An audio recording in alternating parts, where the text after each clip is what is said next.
lights are out and you stumble in the dark. You kept pushing on, but then you went too far.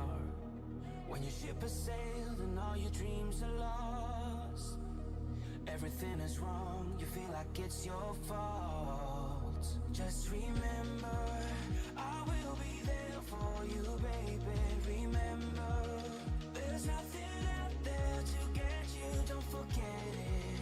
When life throws lemons, just call me. Just call me. Just call me.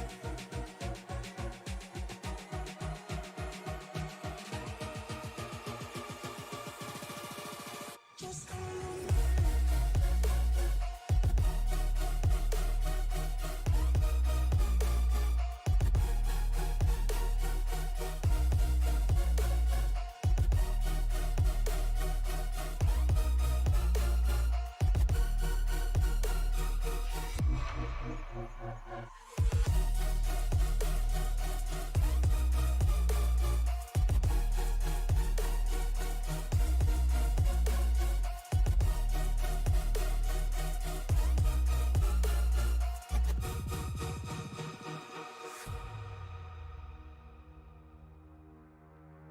You're stronger now than you ever been.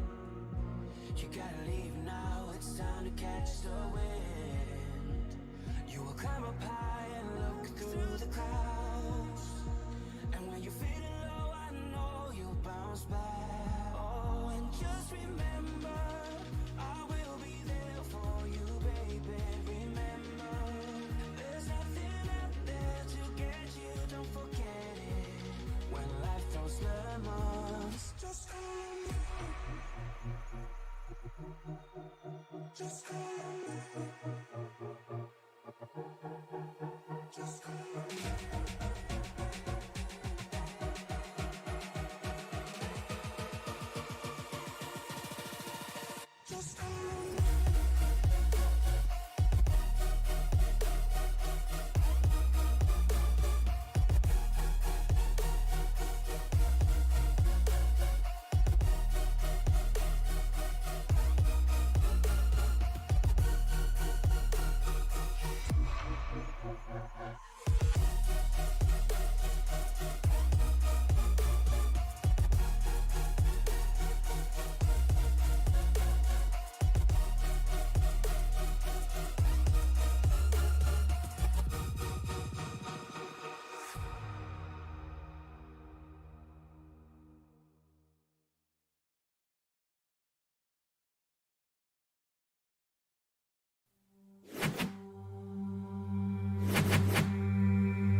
Good evening, race fans, and welcome to the Boughton Enterprises ECR NextGen Cup Series League as we are live here at Charlotte Motor Speedway for Remember the Fallen 350 race number 3 here in the season. I'm Mike Demoni. Joined me in the booth is Joe.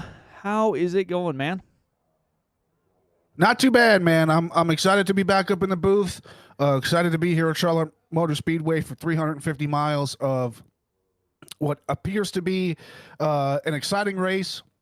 As we see, Jonathan Dominics appears to have gotten the pole as of now, with Tristan Bailey going to be starting on his outside, I believe. But going to be an exciting race here at Charlotte Motor Speedway as we enter Memorial Day and honor those who have made the ultimate sacrifice.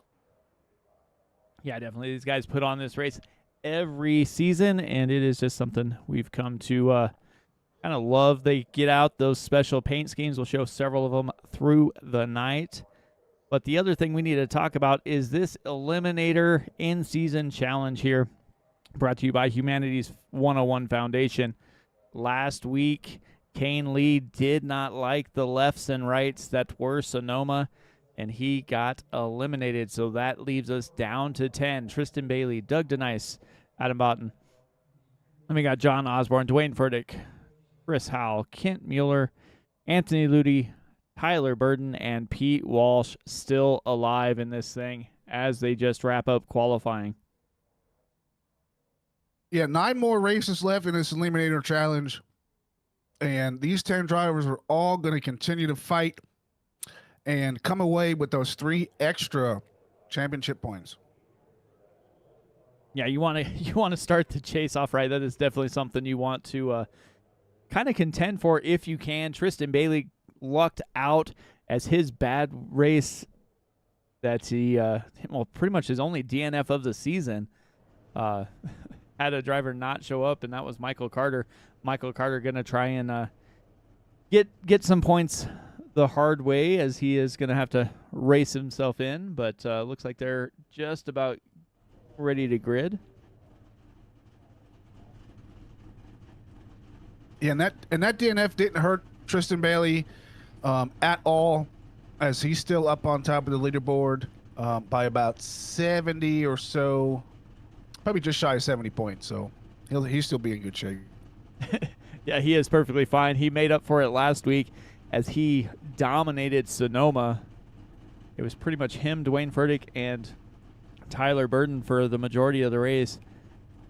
And then they kind of tried to settle it amongst themselves. But Tristan Bailey walked away with that after some contact between Dwayne Furtick and Tristan Bailey. Like everybody's about gridded up here. We can get the grid rolling.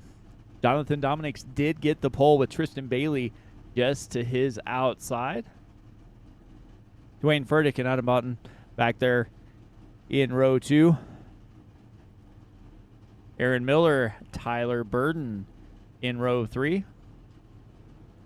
Row 4 going to be John Osborne and Evan Marlowe. Randy Meeks and Douglas King going to make up row number 5. Kent Mueller and Michael Carter in row 6.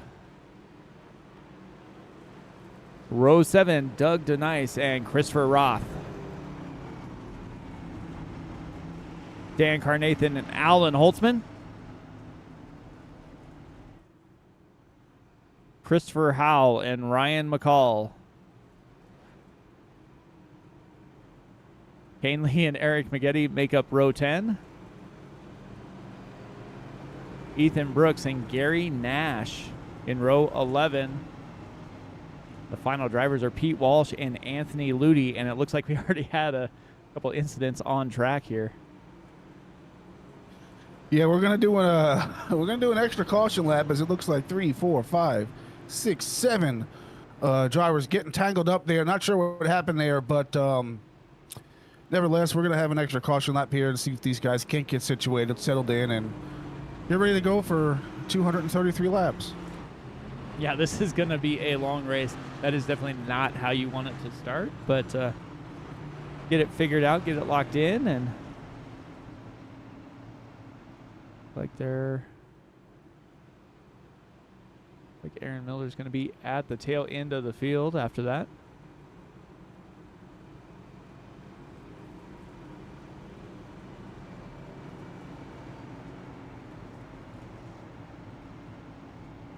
Yeah, Miller's got an EOL, so I don't know if he requested that or if it was due to the incident on track, but nevertheless, we are about a half a lap away from going green.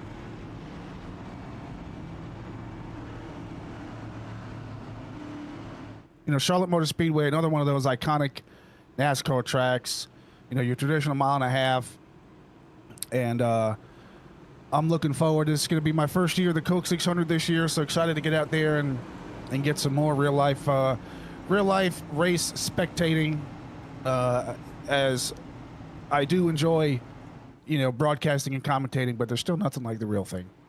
Yeah, there definitely is not. Not sure.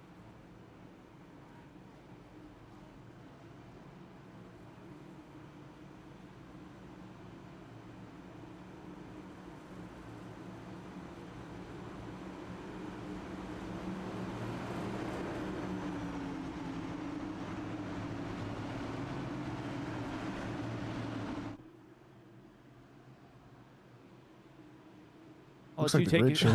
I would say I'll let you take it away here, Joe, while I work on this real quick and be accurate. Yep, we are green here. Tyler Burton, Tristan Bailey, John Osborne, and Evan Marlowe going to be your top three drivers here as they go down the back straightaway. And Tyler Burton and Tristan Bailey already getting some good separation.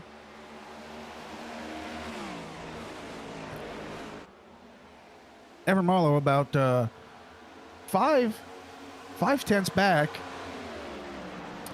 I do expect that to change, though, as everybody starts to settle in, gain some momentum, and push for track position.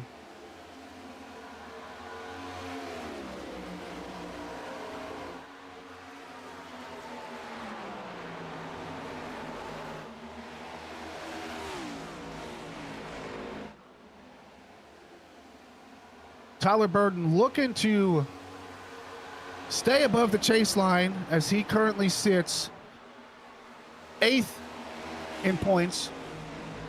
Tristan Bailey, your points leader. Doug Denise, Adam Boughton, Dwayne Furtick, and John Osborne will be your top 5 leaders in points.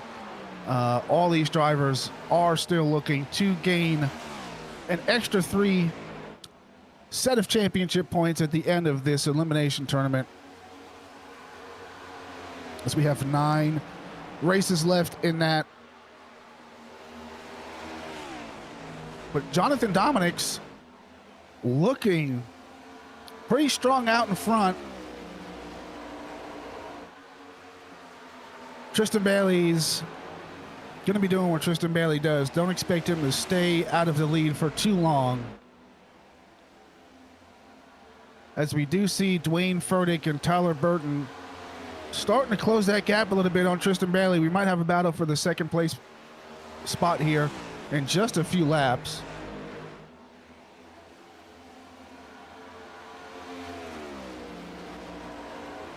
About 45 laps left to go before the beginning of the fuel window opens. We'll start to see which drivers are saving fuel and which drivers are going to try and short pit and long pit, and kind of see what their strategy is. As we all know, fuel saving, tire saving is pretty important with any race, but more importantly with these next gen cars. And I'm gonna be excited to see how these guys can strategize and run different lines and put themselves in a position to come away for the win today. Yeah, definitely. I don't know what's going on with our tower, but we got We got the horizontal one working, so we'll get this thing rolling here. Thanks, Joe, for covering those first few laps as we got rolling. Jonathan Dominics is slowly starting to pull away here. Like Tristan Bailey kind of fell back just a little bit. Dwayne Furtick still kind of rolling through.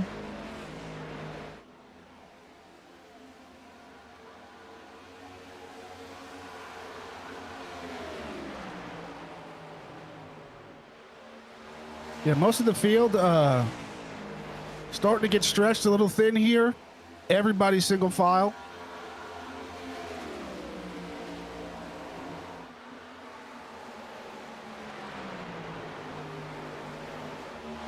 Yeah, Tyler Burton closing in on the back of Furtick. Behind them, Adam Boughton here, about a second back, pretty much running by himself. He's got plenty of room as John Osborne is back in sixth, about a second back, and then he's got even, about a half second or so back. And then we have a little bit, I'd say a little bit of some battles, but not really, because they're still 0.2 of a second apart all the way back through the field. Yeah, and with this lap being 233 laps long, it's not one of those races where you really need to fight for track position early. Obviously, track position is important, but with the amount of laps that we're going to be running here at Charlotte, it's better to play it safe, maintain the position you're at, strategize, figure out which line's going to work the best for you as we start to get later in these runs.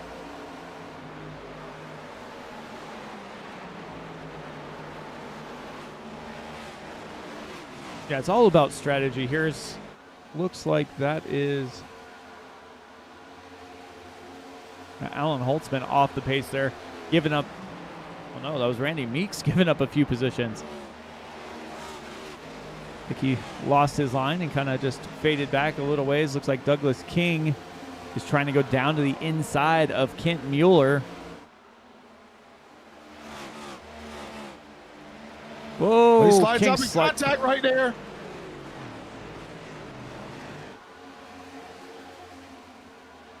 Gonna send the number 8 of Kent Mueller into the wall.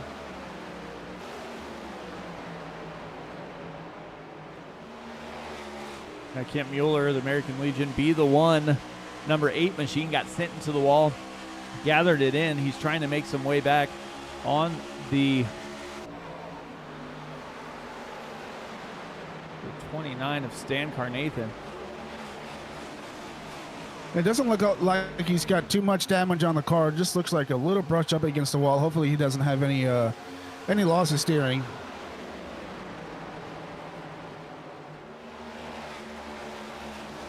Yeah, it looks like it's not too bad. Looks like a little bump on the side, and that kind of, just sent him into the wall. Pretty square, not like you hit the nose or anything like that. That usually causes those damages. It makes it where it's going to be a long night for yourself. Yeah, it looks like it's affected Douglas King more than it has Mueller, as we see Douglas King falling back a few spots as well after that contact. Yeah, Douglas King dropped quite a few spots. Kent Mueller dropped a couple, but he is racing back, trying to catch up to the 90 of Ryan McCall.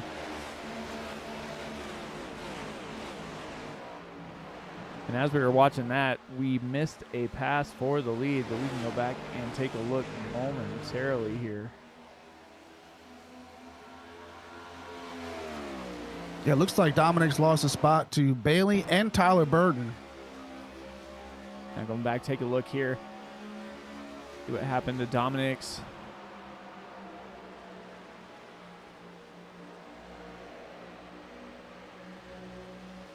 Looks like he was just slow in the corner a little bit, allowed Bailey to close in.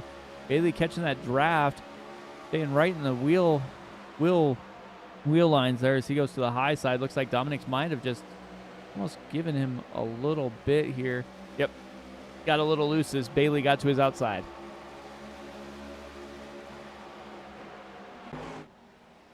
Yeah, Charlotte coming out of turn 1. It's one of those corners where if you get back to the throw too early, or too late, you can end up getting loose.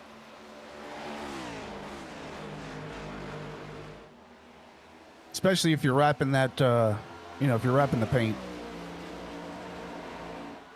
Yeah, it's definitely all about timing. But speaking of that, let's see if we can take a look here. Kristen Bailey supporting the Navy with Rowdy Travis Designs.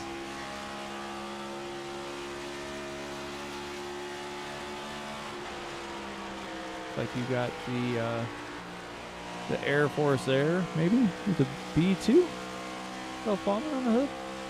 Yeah, I thought it was a Space Force at first. I was kind of thinking the same thing when I first looked at it. I'm like, maybe not.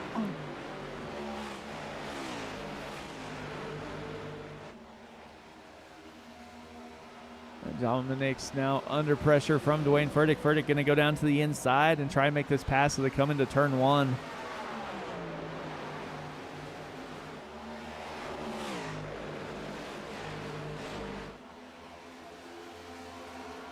Yeah, Dominic's definitely want to let his tires cool off just a little bit. He didn't have much of a spin, but any slip and slide in these tires is going to put a little bit of heat in them and put you at risk of spinning out again.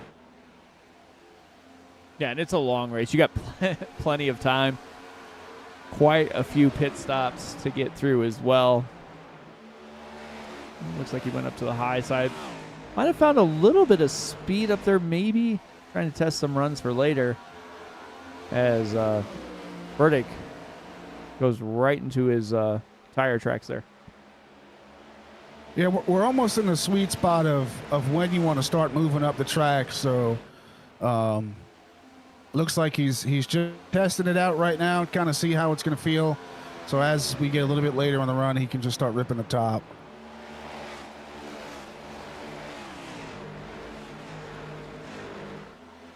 And then it falls in line. Got Osborne, Boughton, Kane Lee.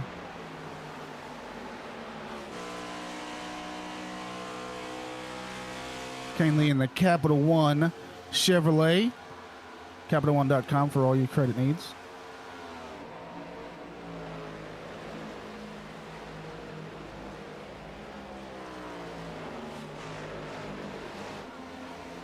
Alan Holtzman. Nice. Like Aaron Miller is trying to close in on McCall now.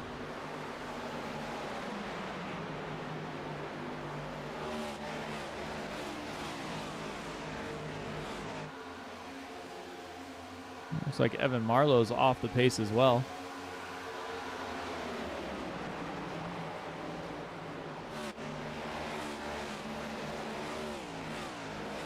Yeah, we were single file for a while. Looks like we're starting to see some drivers looking to make moves. Mueller and Douglas King back together again. Back and look. Maggette riding that wall. Can't get that 42 machine under control. Looks like Marlowe's having a little bit of a time too, trying to keep that 21 Chevy pointed in the right direction.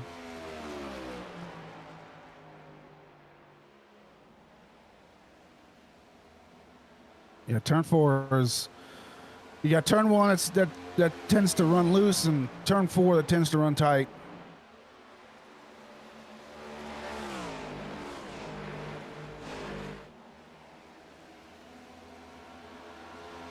Tristan Bailey about 0.8 of a second out in front of Tyler Burden.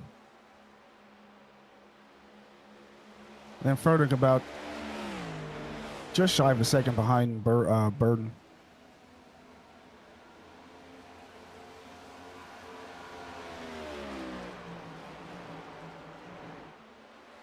Now it looks like everybody up front's kind of just gonna be about logging some laps. They got plenty of room around them. About a second separates almost all the drivers up here up front. Closest battle looks like it's back here with Aaron Miller as he goes down to the inside, going to try and test McCall. Gets loose, slides up the track, almost into Ryan McCall, saves it off of him, and gets back down. And behind them, Stan Carnathan and Randy Meeks going side by side for a couple laps. Yeah, it takes a lot of discipline when you start getting tight to control that car and bring it back down so you don't wreck anybody. So good job by those drivers right there. You can definitely tell these guys are used to racing each other every week. As they started to slide up the track, you saw McCall start to go up a little bit higher, giving Miller a little bit more room to catch that number 10 machine. Miller's able to catch it, and both of them stay pointed in the right direction.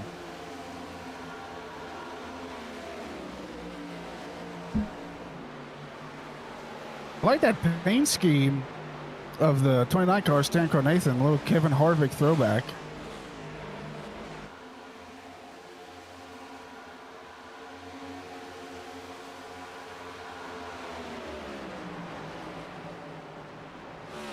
I definitely like the throwback. Douglas King's trying to make a run on Kent Mueller again. It looks like Evan Yeah, Marlin. I'm not sure Kent wants to let him by. No, I think Kent's probably like, nope, you touched me last time. I'm not going to give you the line. It looks like Ethan Brooks is having some connectivity issues, which is not something you want to see if you're that 95 Toyota of Anthony Ludi trying to close in there. No, that's never good. Somebody blinks out and you gain some ground and end up where their bumper is. As soon as they blink back in, sayonara. He's got a bomber paint scheme thrown on there a little bit. Look at Kane Lee up 14 spots from where he started. He's up in the top 5. Kane Lee's got this figured out. He is moving that Capital One machine towards the front here. Well, as soon as I said that, it looks like he lost 2 spots, but still up 12. Still 7th. I mean, still going in the right direction.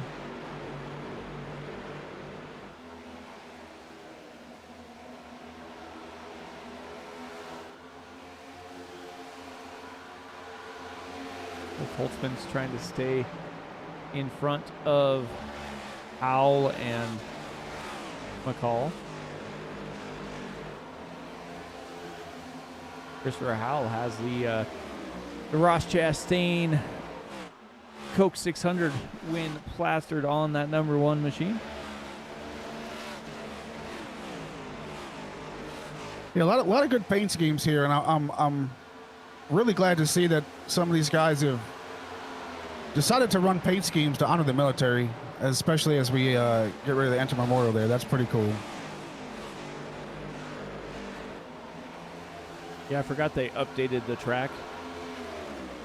So the camera pack I had all saved up with the nice zoomed in on the car view.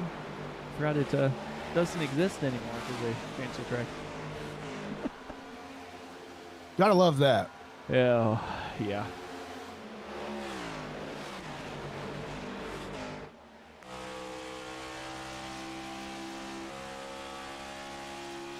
Movie scheme rolling through.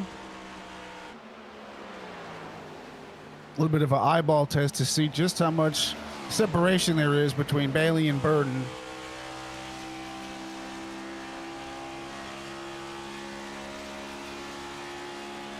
Boughton not letting Tristan Bailey get too far out in front. He's been maintaining this 0.8 of a second on the straightaways. Year of the B2 is what's on that hood.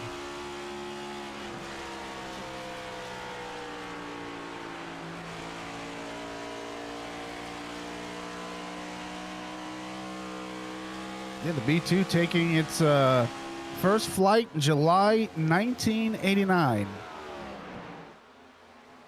It was only produced between 1988 and the year 2000, Y2K.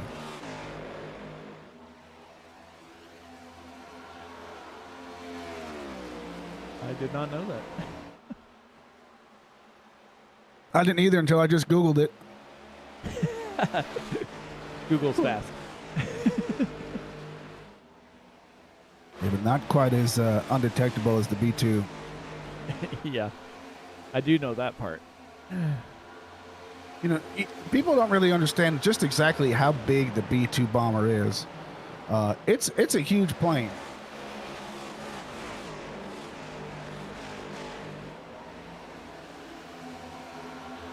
Nice working his inside of Ryan McCall. Marlowe trying to stay out of the way. Ooh, got a little tight there. Kane Lee almost took a turn.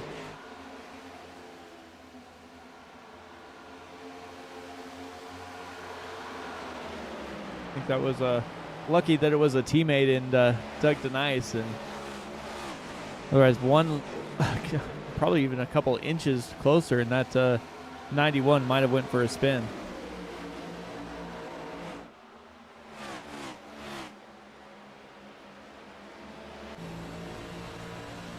On board with Denise. Side by side with Kane Lee coming across the start-finish line. Let's see how they decide to take this corner.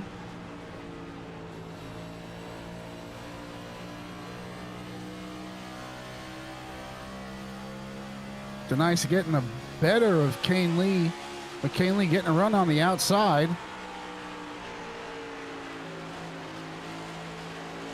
Amazing how much you can't really see there. Like Christopher Howell made a pass.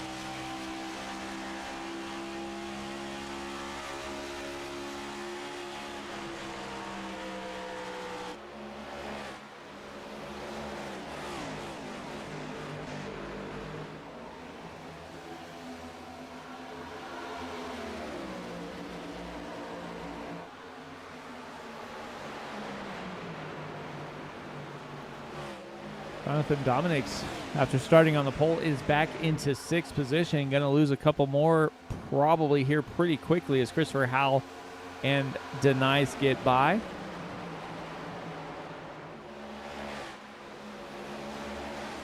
Holtzman in the pits and Marlowe in the pits. Oh, Dominics into the wall.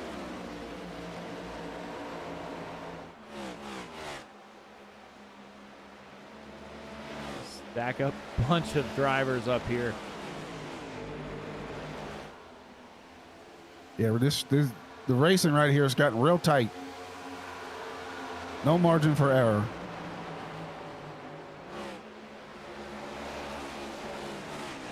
I thought the fuel window was a little bit longer, but maybe not. 45 is going to come down now.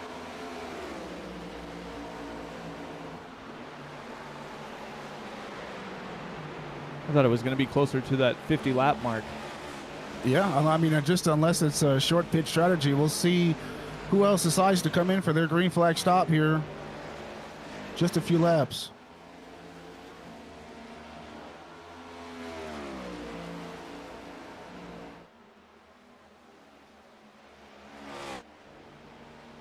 As we know, Tristan Bailey's going to push it to the end of the fuel window, so we'll know just exactly how far these guys can push it once he comes in. Yeah.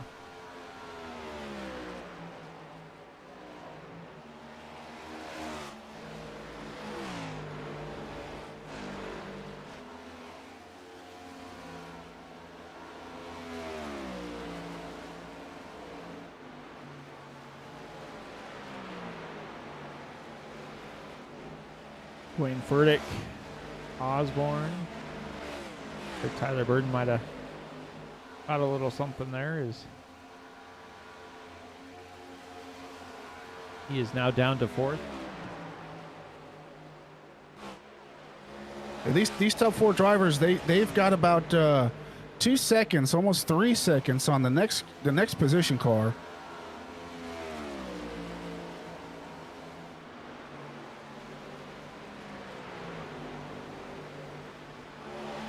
Looking back to the field, trying to find the closest battle. Looks like Stan Carnathan now is going to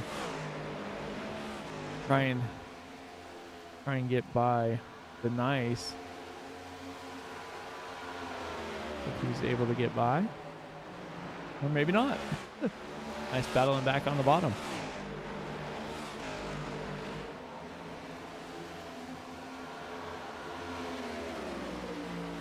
Nathan going ahead and completing that pass on Denise. He's going to start working on Ryan McCall here shortly.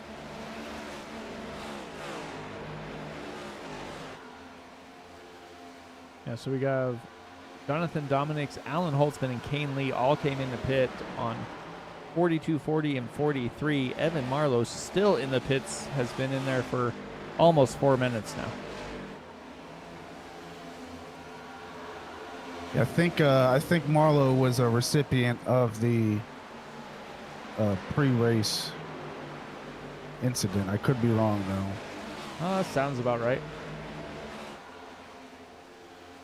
Back and looking. Doesn't look like it. Ethan Brooks coming in, 23.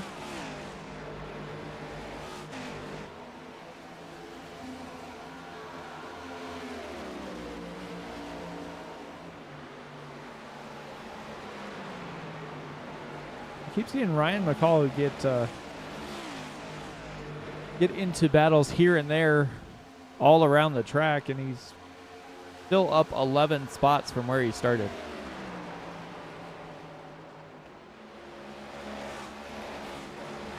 Aaron Miller, Pete Walsh come in.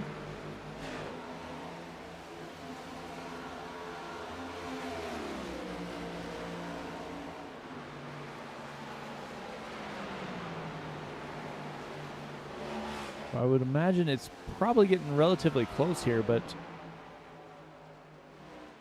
I'd assume Tristan Bailey's going to push it to the limit.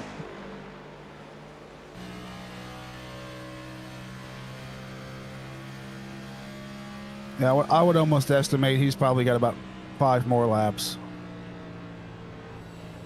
It's just he's really coming way off of the gas. He's got so much of a lead. He's just going to coast in there. Yeah, definitely looks like it. Tyler Burden coming down pit lane. Oh, he's shutting it off. Yeah, he's clutching it.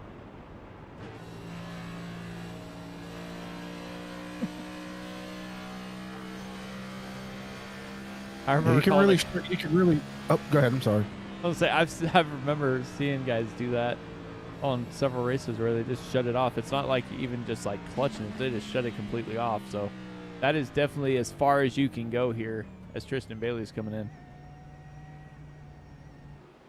It looks like the max fuel window is going to be 50 to 51 laps. The window is going to be between 40 and 50, but we know Tristan Bailey likes to stretch it just a bit more. Yeah, as far as he can here. I'm going to assume that everybody else is going to come down with the way that Bailey was, clutching it, rolling through both corners, losing a ton of speed.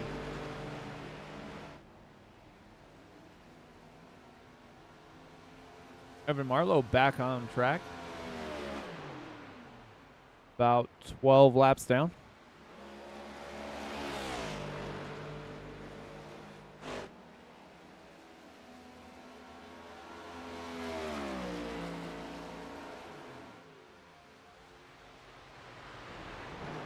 That's unfortunate for him, starting just outside the top 10. Yeah. Adam Boughton coming down pit road. Turn the lead over to Denise.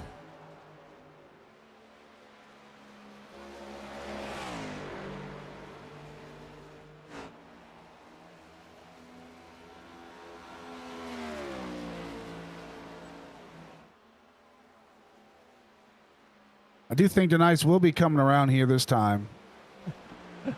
I would assume he'd have to. But I mean, almost 54 laps. Yeah, I'm still thinking he's still going to have to make 4 pit stops. It's not going to matter.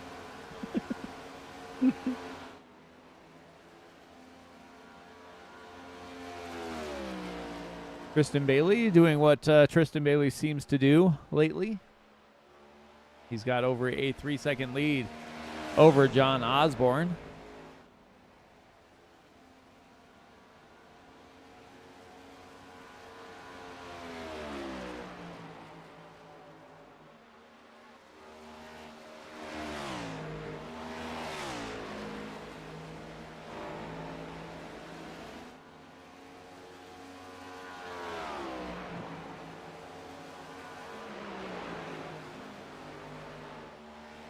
And last season's champion, and he's just driving away from the field. See if Osborne or Furtick have anything for him.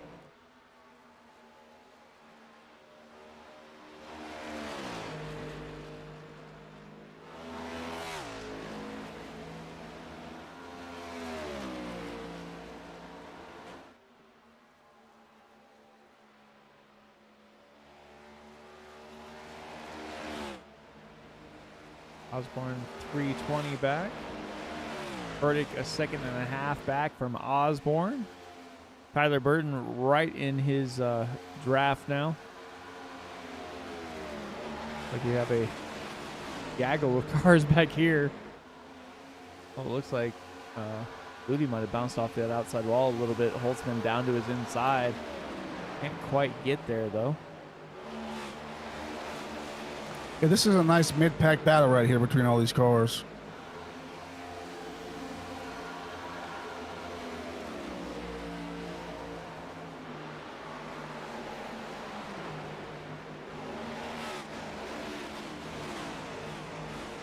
All these drivers just swapping positions here.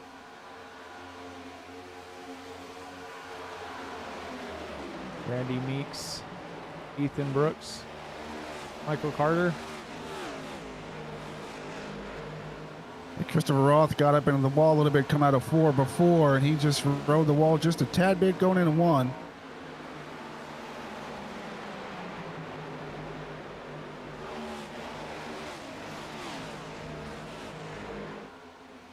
Decides he wants to try and work the bottom against Ethan Brooks.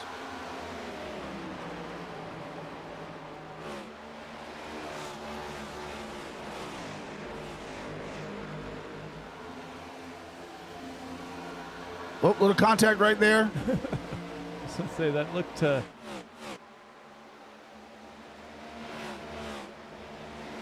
Looked like Christopher Roth was trying to side draft just a little bit. Got just too close.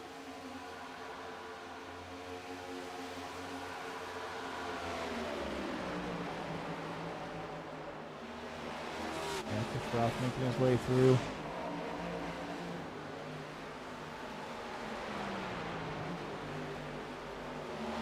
Moden back and forth there a little bit. The nice trying to close in.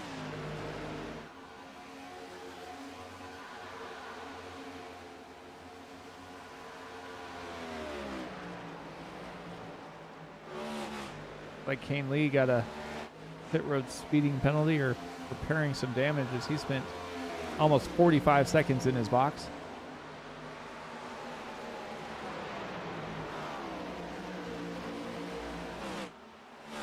Yeah, the way this field is spread out right now, just about almost a half a second between every car out here on the track. So lots of room for these guys to work.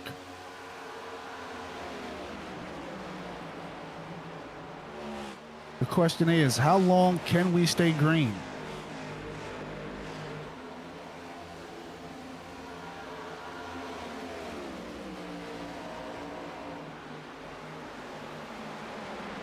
Dominic's now fallen down to 10th.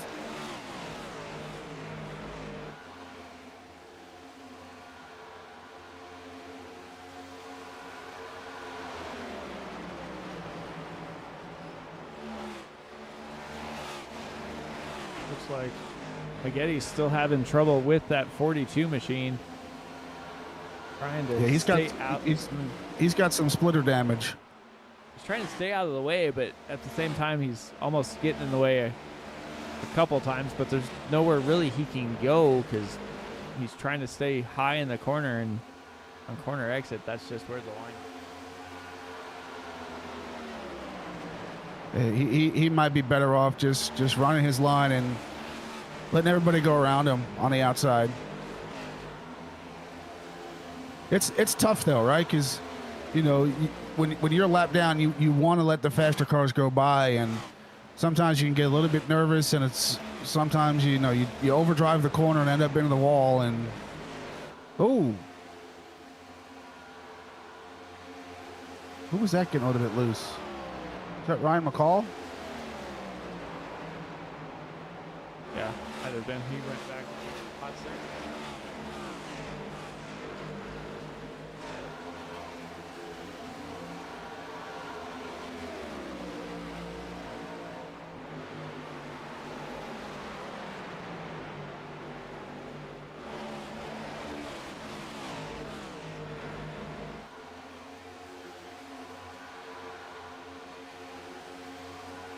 What else is happening up here? Stan Carnathan starting to make his move as he is charging up through the field, up 10 spots. Christopher Howell also up 10 spots.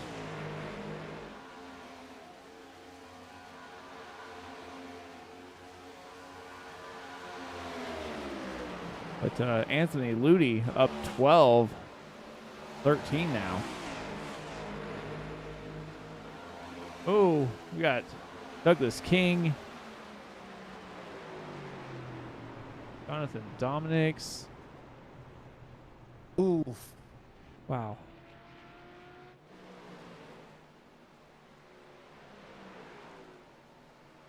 Dominic's jumping right to the pits after that one. Let's see what happened here, man.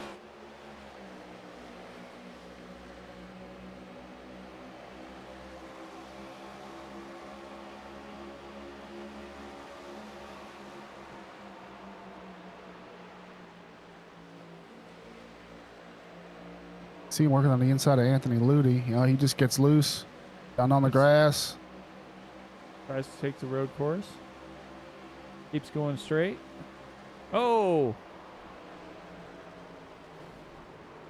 Wow. Monster of a wheel hop right there as he was going over the concrete. Yeah, that definitely is what brought it out. Let's take a look from the driver of the 24. On board here with Alan Holtzman.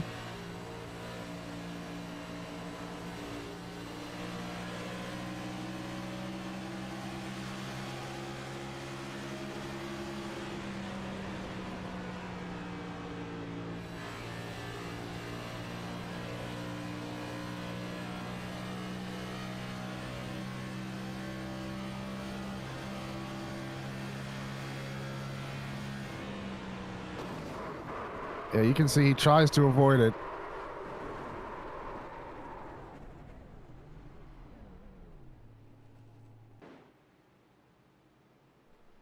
Looks like Douglas King also had an issue. Let's see what happened to Douglas King.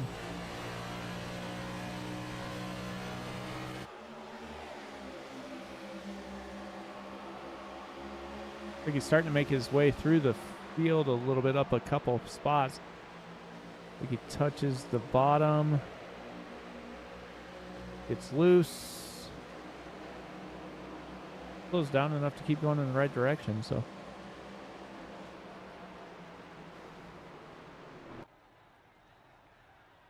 Yeah, that apron is definitely a no-go zone. Yeah, do not do that. Bad idea.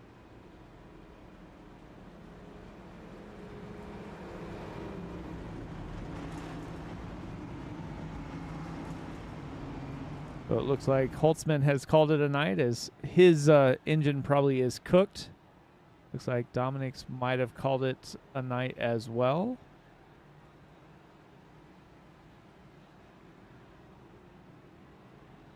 Yeah, I think Holtzman's engine blew. Yeah, I don't think there's any way he's coming back.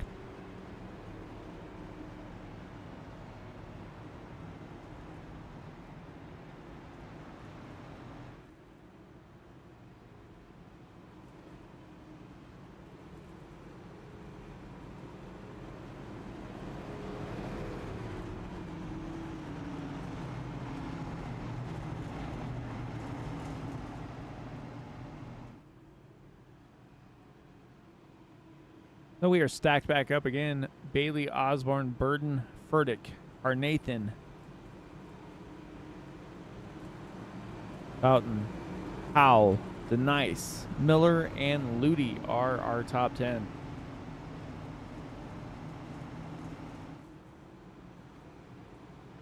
Yeah, I think we just traded yawns there.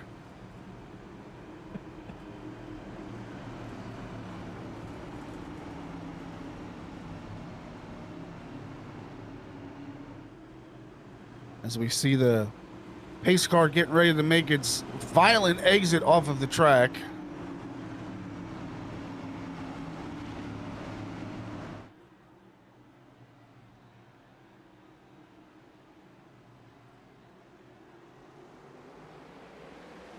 Wow, Osborne did not get going. Tristan Bailey, Tyler Burden take advantage. 1-2 through turn 1.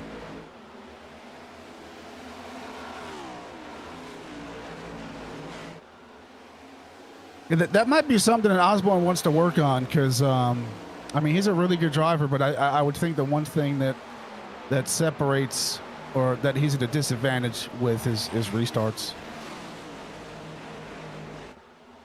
Yeah, that's one of the hard things. If you're not the control car, you have to sit there and try and time it just right to make that move. If you're caught a little flat-footed, you have a tendency to kind of stack up the line behind you. Yep, and then you got to brake, you check up, and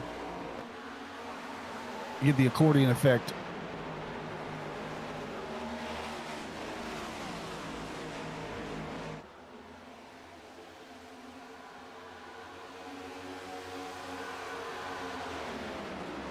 Burdick trying to stay with Osborne.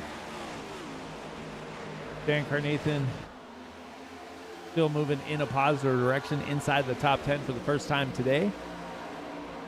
Boughton back there in 6th, down a couple spots from where he started, but he was able to get by Howell for the moment. Howell trying to make his way inside that top 5 as well.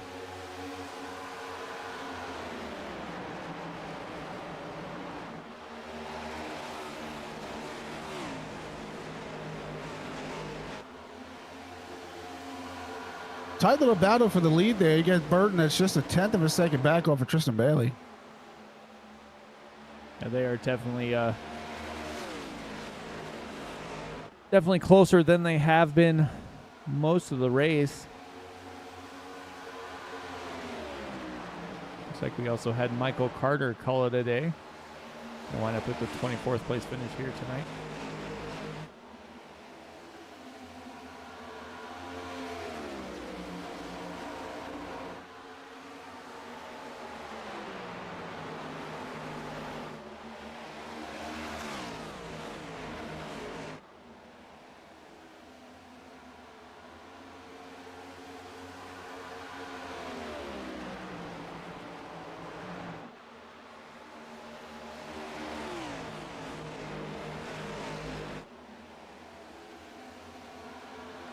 Could be awfully hard for these guys to get out in front of Tristan Bailey. I feel like if they had the pace and they could put pressure on him, get close enough to him, excuse me, they might could force a mistake.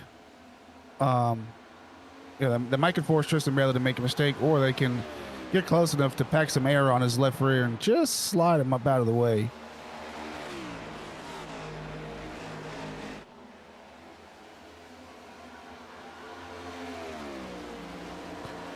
As we see first name out there in the lead briefly. Still trying to fix that. I don't know what in the world happened. Yeah, that's a first. I've never seen that before.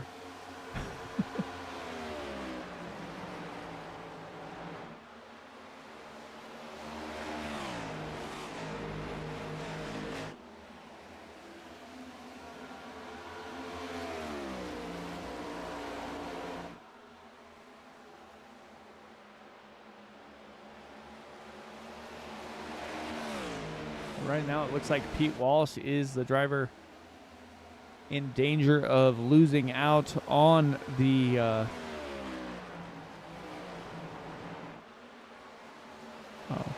Eliminator challenge.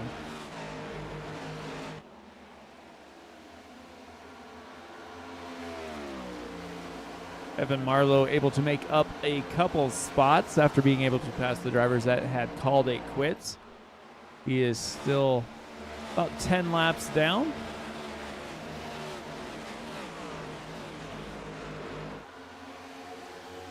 And he's still out there battling is that 21 machine. Yeah, Pete Walsh, he's going to have to finish ahead of at least Kent Mueller.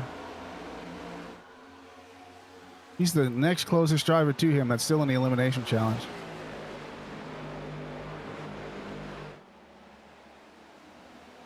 Kent Mueller making a pass on Gary Nash. Like Douglas King is under pressure here from Ryan McCall.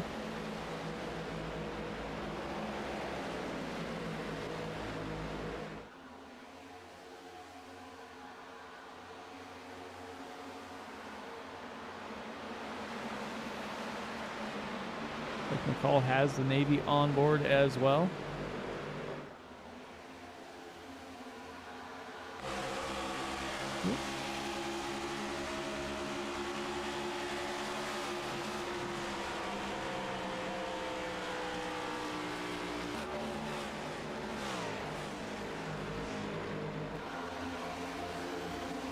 These guys are still closer than they've been all race in this second stint here. Everybody came down on that lap 68 caution, so we know they can make it at least 50 more. Yeah, I wonder if they've,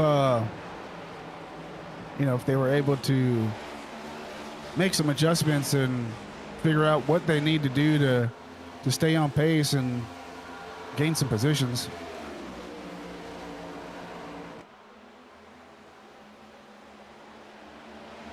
It looks like it definitely brought the field together. I mean, I know last time when we started, it was kind of spread out a little bit. And it's starting to up front once again as Tyler Burton kind of lost the place to John Osborne. Tristan Bailey, though, still out 0.8 of a second over John Osborne.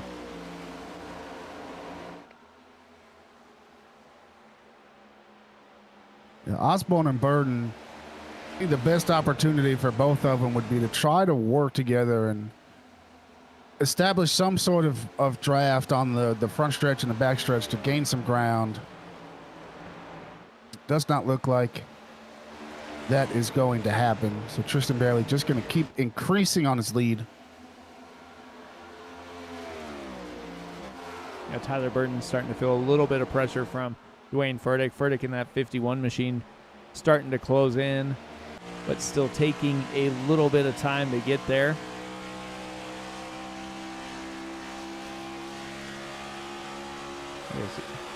HendrickCars.com. Little Kyle Larson scheme.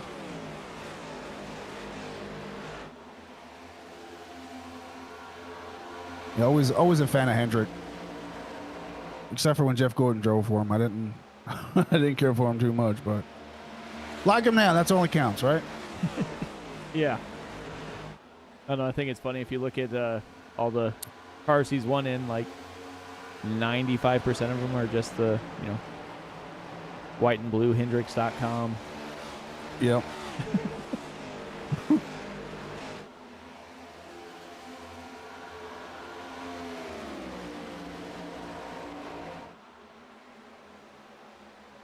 Like Anthony Ludy starting to make a pass here, maybe on Denise. Denise closing in on Howell.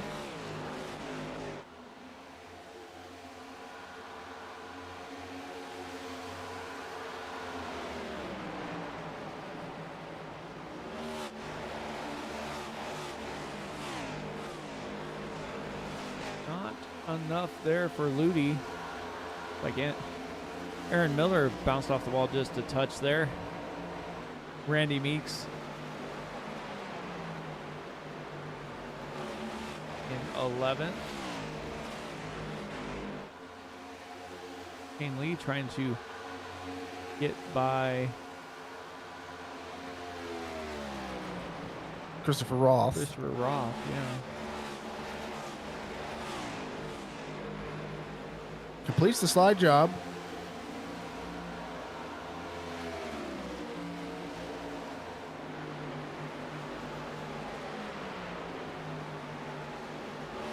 Well, up into the wall for the 91. Yep.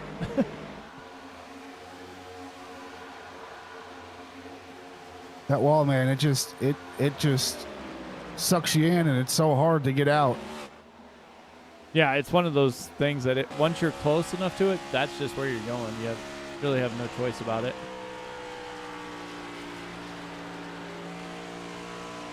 Osborne slightly closing that gap.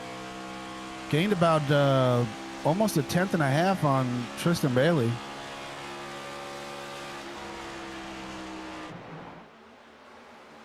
Wayne Furtick trying to press past Tyler Burton on the high side.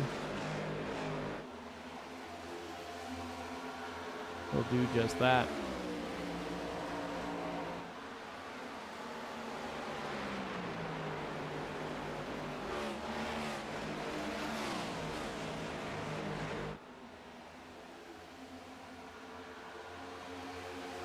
Still plenty of time as we're not even to the century mark yet.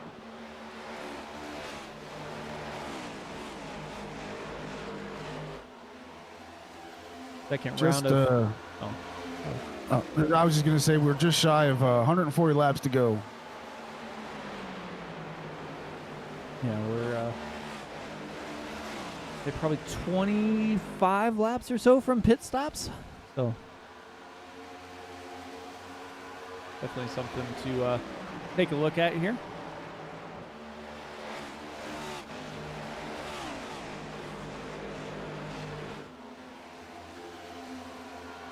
Tyler Burton not letting Furtick go. He's staying right with him,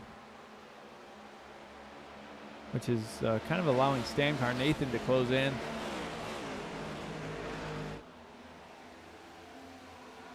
Yeah, Carnathan getting a run out of 4 on the high side.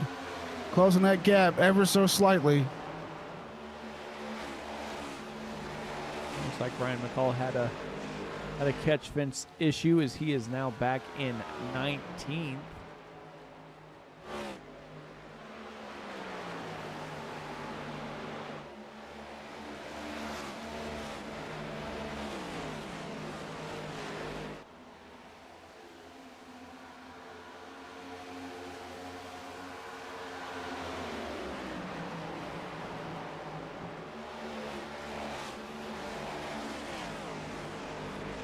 Carnathan gaining a little bit more ground.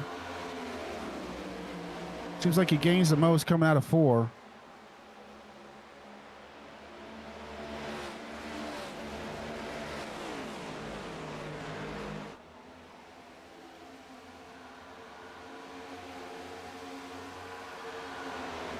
Almost getting to right his on the outside. bumper. Man.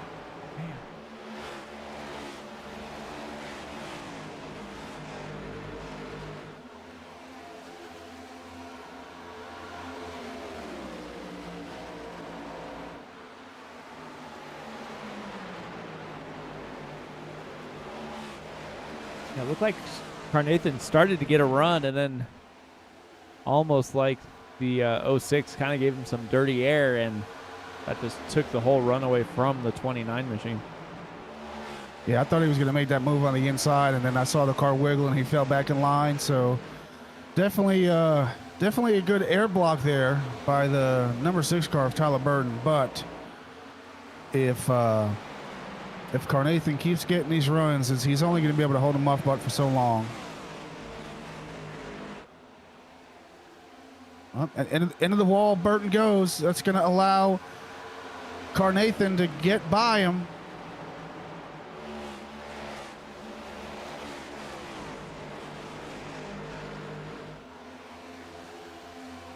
That's one of those things, if you put enough pressure on the guy in front of you, at some point he will make a mistake. Yeah, exactly. And the other thing you got to think about in races like this, you're running almost like almost 60 laps further than we usually run, maybe a little more. So, and then you get into a situation, and every sim racer is guilty of it, but Nero driving, and that's what gets you to make the mistakes. If you just check your mirror periodically, it's not as bad. But when you're just constantly looking up in that mirror, that's when you're more susceptible to making a mistake.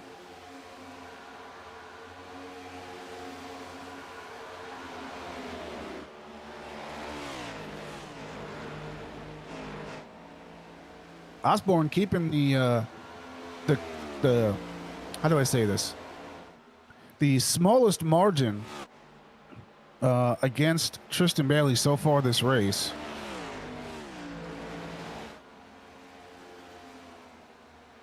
yeah, he has not let Bailey get away. That gap has been pretty much stabilized between 6 and 7/10 of a second. And their lap times are nearly identical. Yeah, and what that's going to do is that's not going to allow Tristan Bailey to save fuel the way he wants to.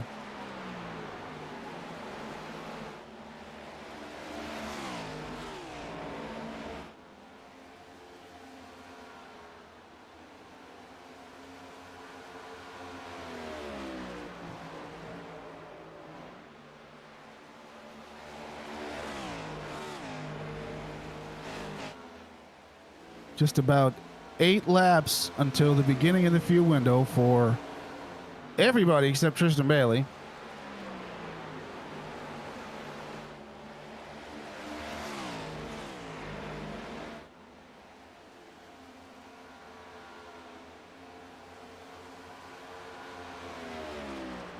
Everybody's trying to figure out where they want to be. It's all going to come down to that last pit stop and when you decide to make it.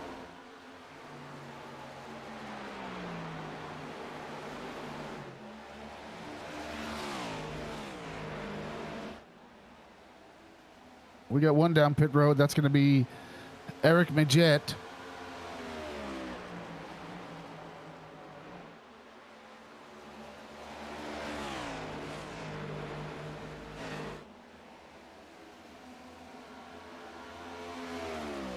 Everybody else is going to wait probably another 10 or so laps. Yeah, that's my estimate as well. Some of the guys at short pit, the first leg of the race, kind of saw how everybody else was able to pit after them, so I think they've taken some notes.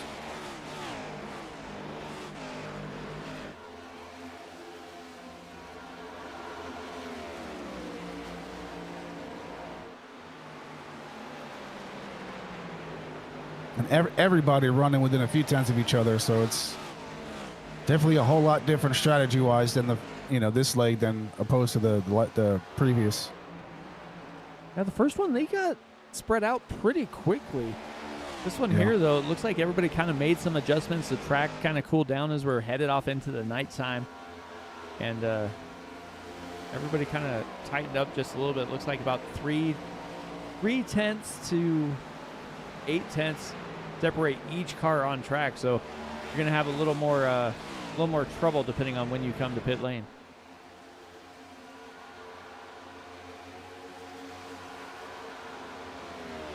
Yeah, from what it looks like, the largest gap is going to be between Bailey and Osborne, and Miller and Ludi.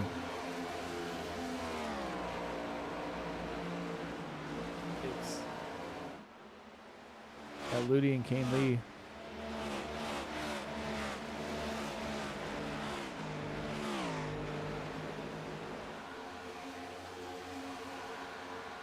Kent Mueller now down in the elimination spot.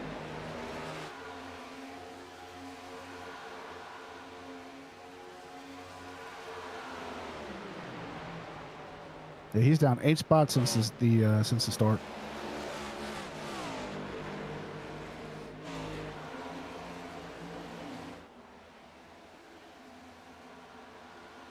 here kind of spread out a little bit. Our Nathan and Boughton still battling back and forth.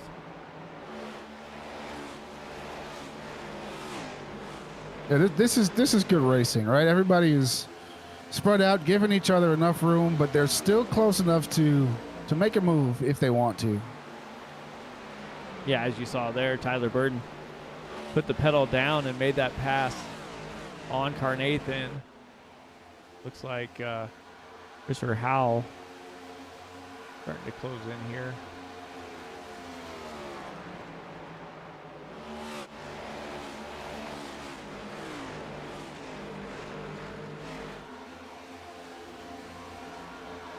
We are right smack in the middle of a fuel window as we see the sun go down. So no more sun on the track. That's gonna cool off and grip this track up just a little bit. Yeah, track temp 88 degrees. It's only going to get probably a little bit cooler as they roll on.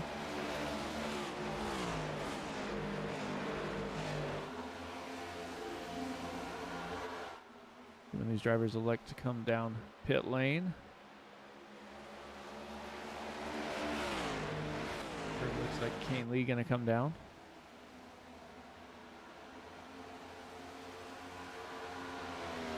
Christopher Roth also going to come down.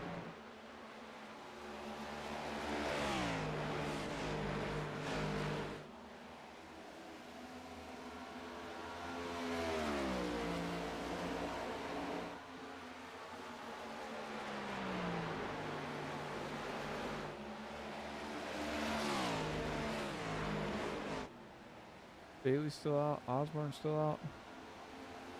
I imagine they're going to push it till basically the end of their fuel window.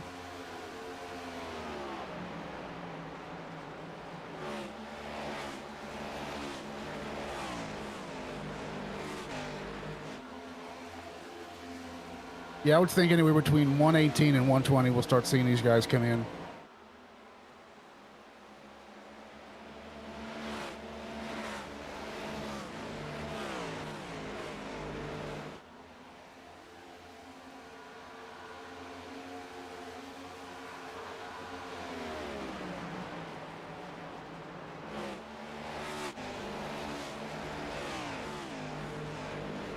Getting closer to that halfway mark of the race.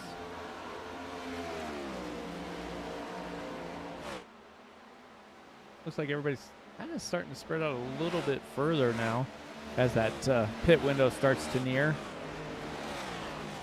Yeah, I think the tires they're really starting to feel the fall off now, and that's kind of why we're getting a little bit more separation as we see Osborne has lost 0.2 to Tristan Bailey.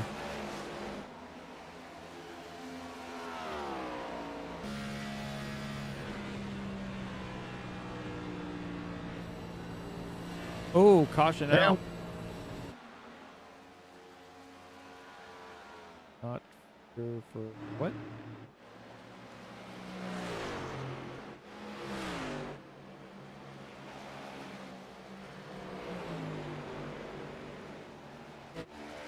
Don't see any incidents on track.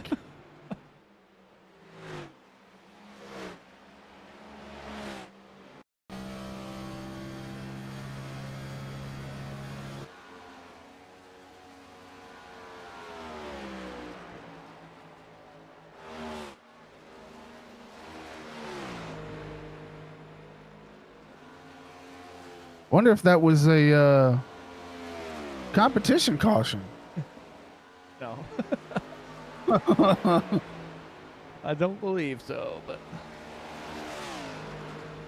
trying to see what the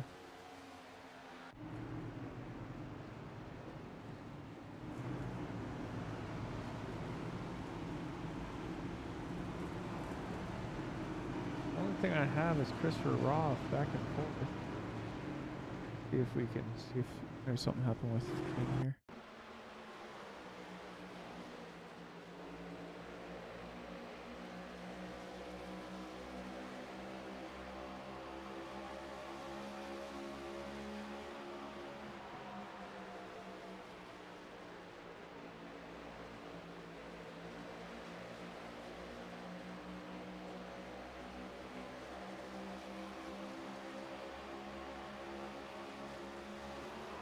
Oh, there you go. There it is right there. Well, that was a heck of a drive there. That's why I couldn't find it. Wow. So everybody, of course, surprise, surprise, comes down to pit under the caution. Yep. Couldn't have happened at a better time, I don't believe.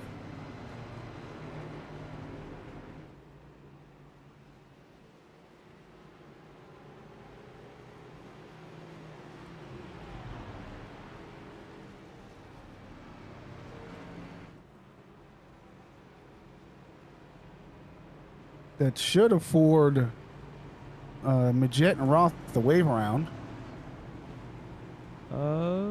Except for the 42 was involved in the caution, so. Oh, yep, that ain't gonna happen. Yeah, he's not getting it. Roth will definitely get it, though, or should get it. If not, the lucky dog itself.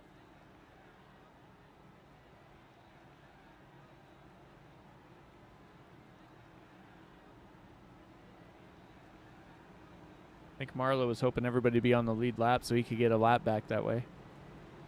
He's out there racing his heart out, but he is still 10 laps down.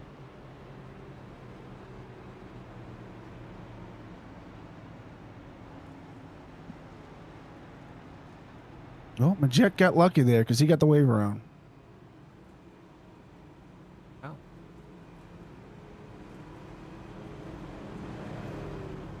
Maybe because he kept rolling? That's possible. I mean, when everybody else pits, everybody on the lead lap pits, and you stay out, you get a wave round.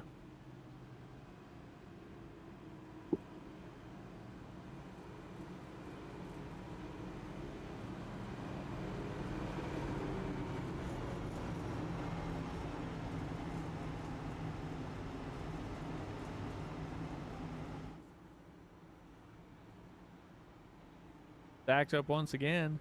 Bailey, Osborne, Burden, Furtick, Nathan, Boughton,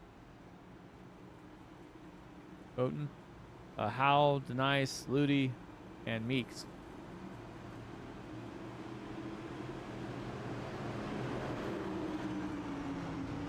Little change by Tristan Bailey opting to choose the inside line on this restart.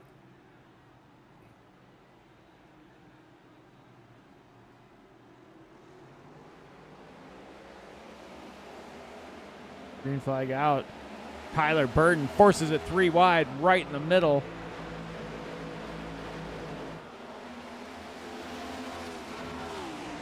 Almost forces Osborne to check out. Yeah, that was all due to the restart, or should I say lack thereof, that Osborne got. That kind of forced him to go inside and send it 3 wide on him. Yeah, now it's 3 wide still with Carnathan battling between Furtick and Osborne. Little bump in there sends Osborne up a couple lanes as Carnathan turns down to the white line.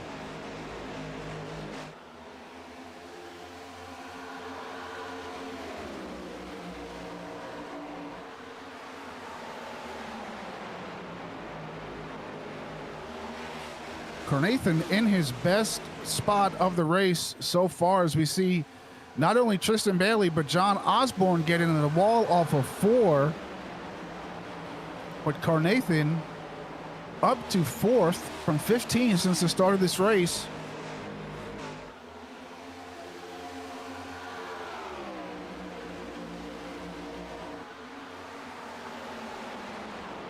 Everybody battling here. Yeah, as we start getting later into these runs into the race, we're going to see a lot of people not giving up positions so easily.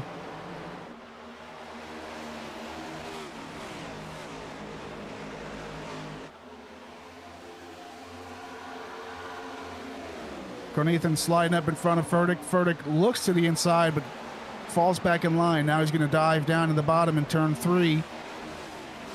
Let's see if Carnathan can maintain his momentum coming out of 4. Got his nose out just a little bit. Side by side.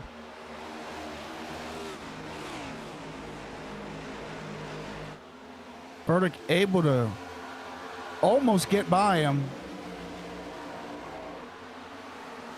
But Carnathan's going to have to figure out a way to get out in front and get to the bottom.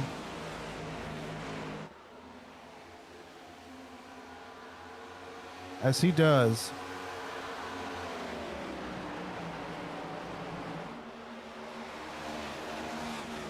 That was a pretty tight battle for a few laps there.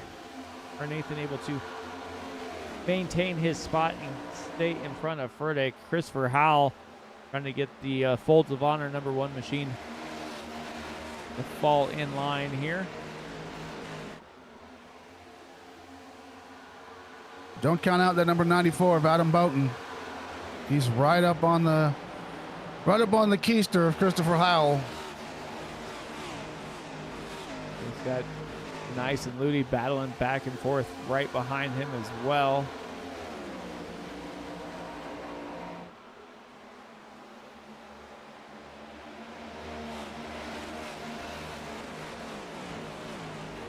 Ryan McCall was riding the wall a little bit there, trying to get that 90 machine back under control.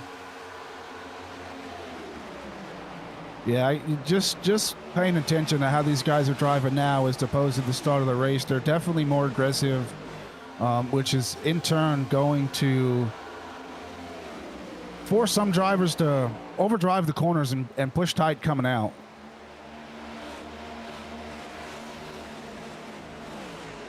Yeah, they're definitely not giving anybody any more room here as they kind of figured out where they wanted to be on track and where their car drives the best.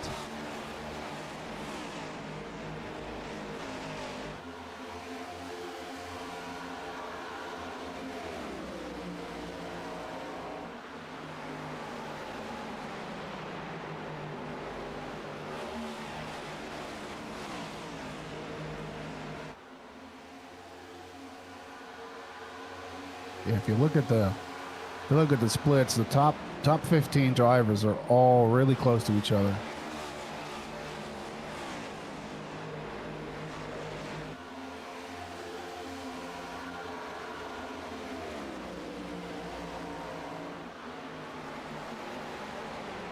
Fastest drivers on the track.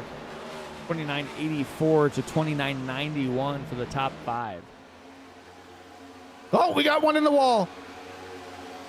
Ryan McCall in the wall hard. I thought No, was it him? I could have swore I saw a 90 on the car. Maybe it was 91 Kane Lee. Oh, 91, yep. I knew I saw a 9.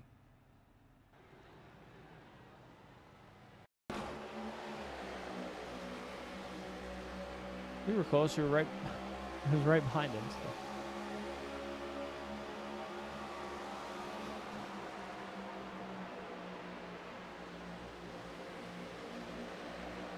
So. Like a little bit of air getting packed on, and yep.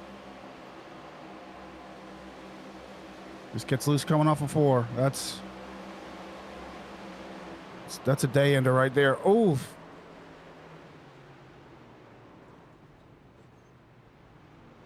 And Ethan Brooks getting caught up in that as well.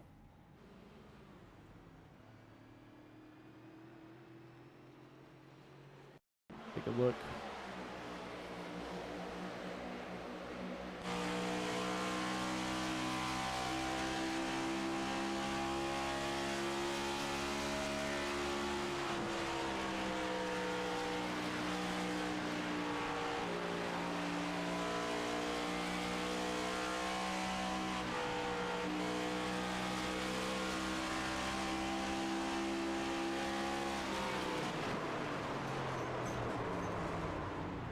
Nothing he really could do there. No, I mean he was, with no steering, you can't really fault the 91 for coming back across the track. He's got no control of his car, and Ethan Brooks just trying to figure out which way to go. I mean, you heard him on and off the throttle multiple times and just couldn't quite figure out where he needed to be. Yeah, that's very unfortunate.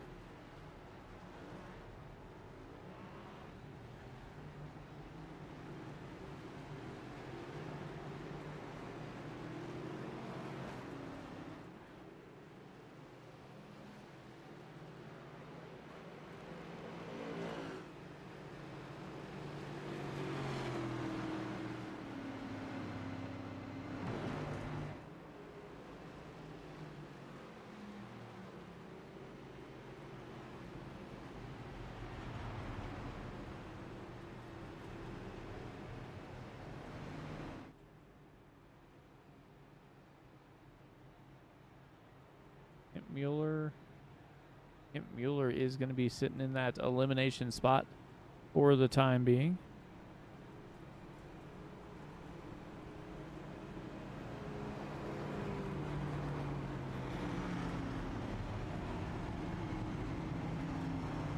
'94 taking some pit strategy here.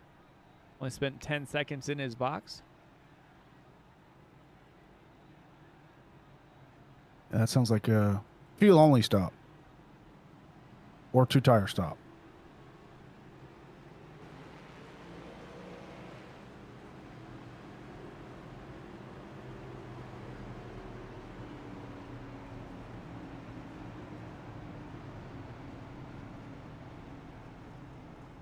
Like the back half of the field just making their way down pit road. Nice, Roth, Mueller, Nash, Getty, Brooks, Kane Lee all came down. Barlow taking the wave around to get one of his laps back.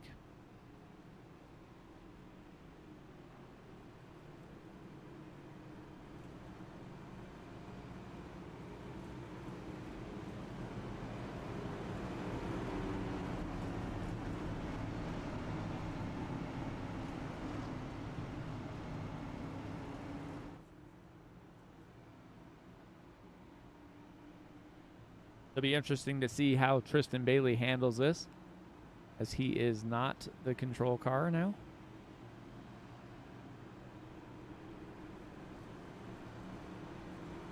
I still think he's going to get a good jump.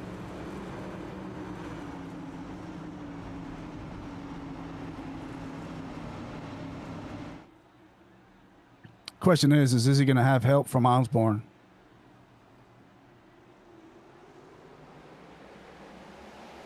No. No. Oh, looks like Burton got a little loose back there.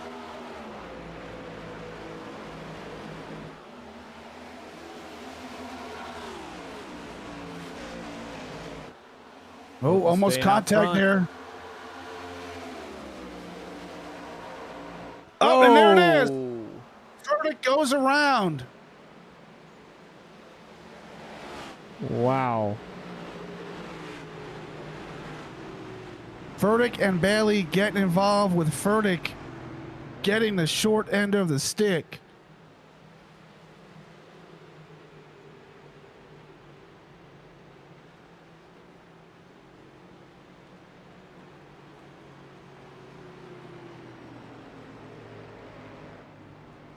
And these are two drivers that are in the elimination challenge.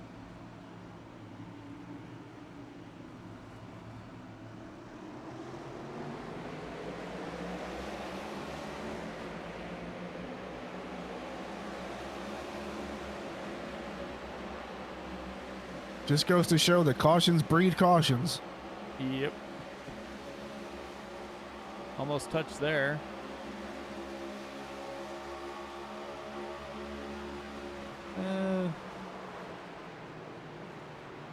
I think that's just a racing incident. Yeah, that.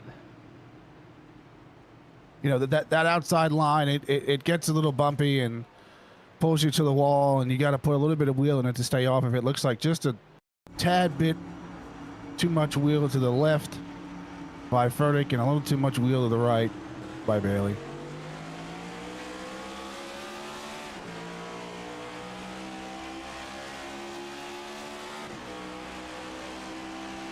On board here with Tyler Burton.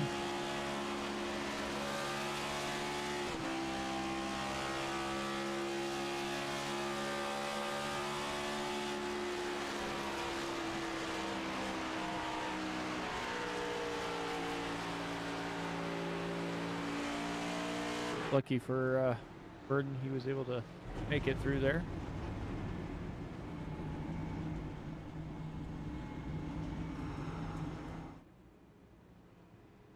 Wayne Furtick coming down pit lane, going to get that 51 machine repaired.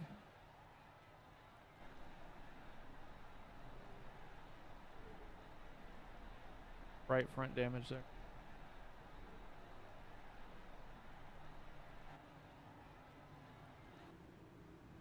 It's still been a relatively clean race. We've run 135 laps. We've only had 4 cautions. Yeah, less than 100 laps to go. These guys are doing a good job, and like you said, it's just the fact that we had a couple cautions there, and that just bunches up the field and makes it a little bit tighter with everybody trying to make the passes while they can. It just leads to that good close racing.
Back up once again. Boughton, Boughton, Howe, Osborne, Ludi, Carnathan, Miller, McCall, Walsh, and Meeks. And look at Pete Walsh. He was the lowest man on the totem pole until just recently.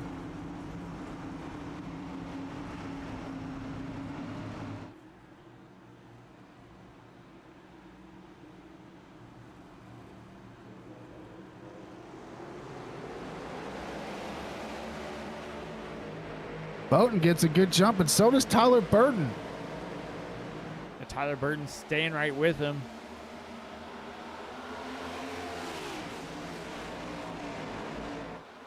Side by side behind him is Osborne and Howell.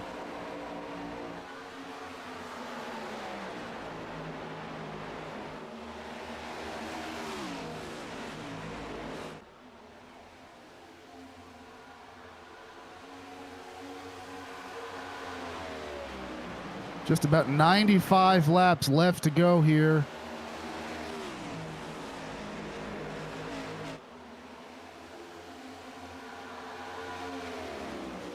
You know, I'd hate it for Tristan Bailey to get knocked out of the Eliminator tournament, but I know a lot of these other guys would be excited to see him go. Yeah, right now though, looks like Dwayne Furtick is the low man, as he is still on pit lane. So rough. Oh, that's right. Yeah, Furtick. I forgot about Furtick. So yep, that's gonna save Bailey.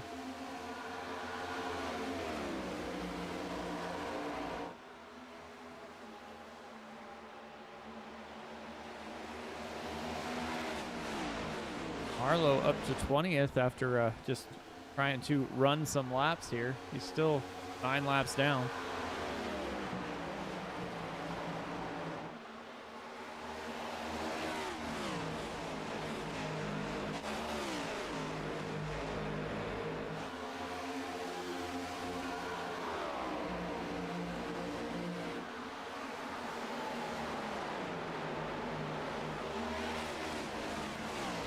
A lot of these guys are kind of single filed out. We're gonna step aside, pay some bills here. You won't miss anything as we go side by side. We'll be back right after this.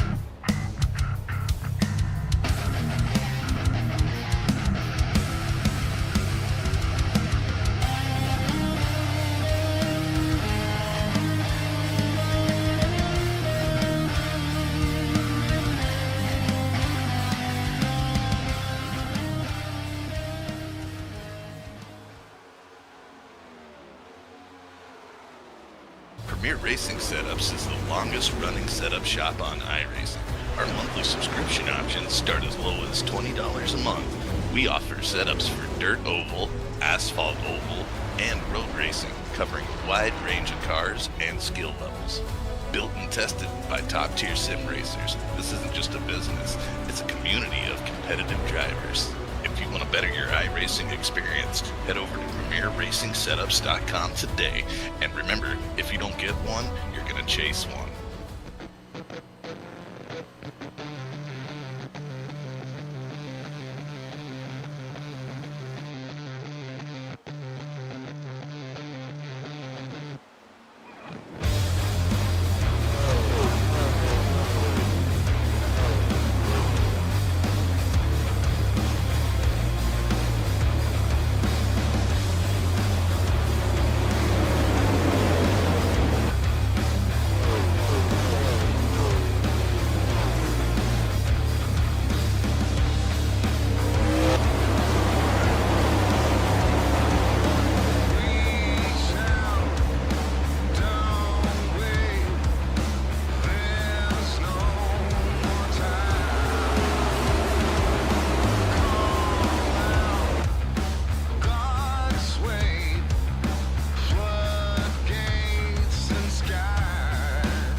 All right, welcome back, everybody. As you did not miss a thing while we were away, 94 is still leading the race. And Tyler Burton not really closing in anymore. No, definitely not. It's been kind of stagnant, but keep an eye on Tristan Bailey. He's up to 9th after starting 17th on the restart. And with just about 80 or so laps to go, I wouldn't be surprised if he ends up back up front. But stranger things have happened.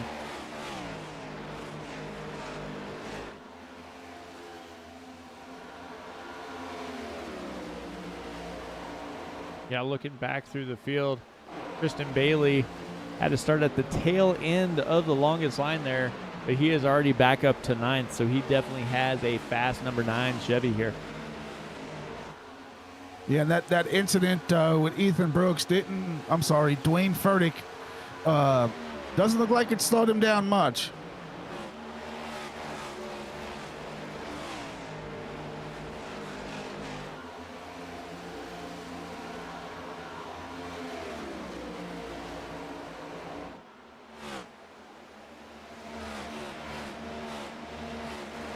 Some action on track, and it looked like Anthony Lugan maybe flipped the wall a little bit there. We're going to Stan Carnathan as he is Has a little bit of pressure here from Aaron Miller.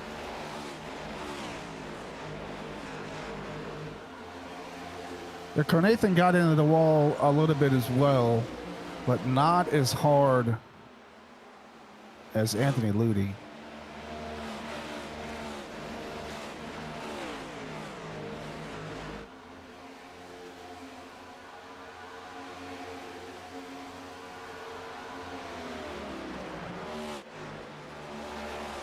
Osborne's starting to close in there on the 06 of Tyler Burden.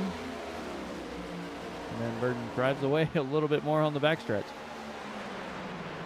Yeah, that seems to be. I've been watching the splits, and looks like, you know, they're gaining some. Boughton and Burden are gaining some on the turns on each other, but then they're equally as.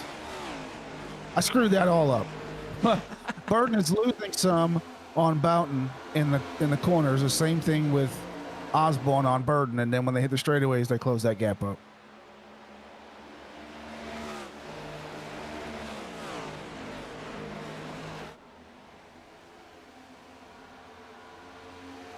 It definitely looks like Kane Lee and Wayne Furtick still in the pits. Ethan Brooks a couple laps down after taking some damage there.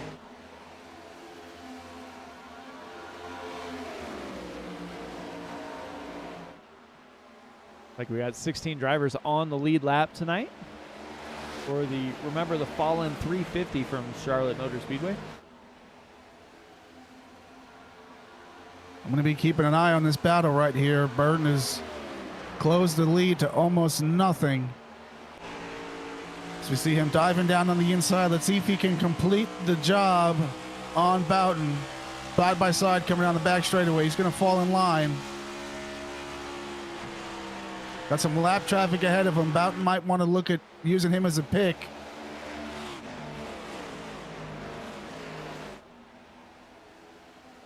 That's definitely going to tighten up the racing area.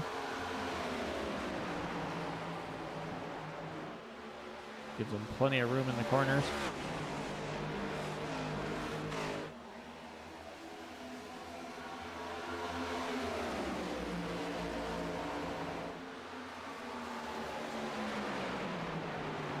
And with that going on, Christopher Howell took advantage and is now on the rear bumper there of the 11 of John Osborne.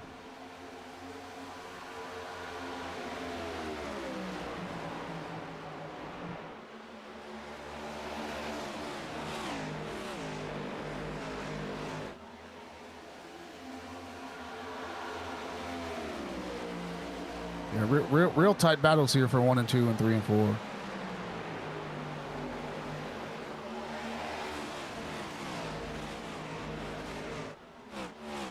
Like Douglas King and Pete Walsh going side by side.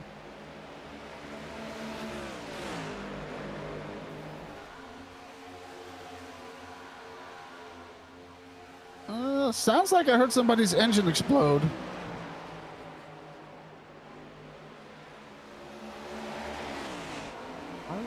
I was thinking the same thing, but I don't see anybody slowing on track.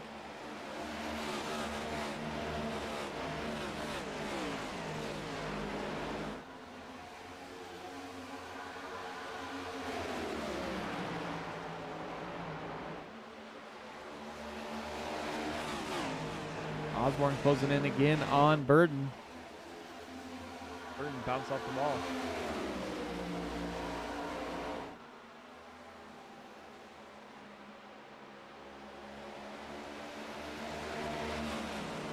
Christopher Howell, Anthony Ludi. Ludi under pressure a little bit there from Miller, but Miller is back behind. Looks like Maggette there and has his hands full of Carnathan. And I just learned I've been pronouncing his name wrong the whole time. Who? It's Maggette. Get it, yeah. Maggette. I've been saying that. I was going to say midget, but I was like, oh, I don't know if that's really it. Side by side now is Howell makes the pass on Osborne. These three drivers. Oh, Howell sent it in deep. Bounces off the wall. And he's going to lose the spot he just gained. Oh, maybe not. I thought maybe he was going to lose the spot to Osborne, but he does not. He keeps that momentum and is right on Burden's bumper. I thought he was going to get a 2-for-1 special there. He had a massive run coming out of 2. Yeah, he did. I mean, I don't know that I would have tried to check up on that either.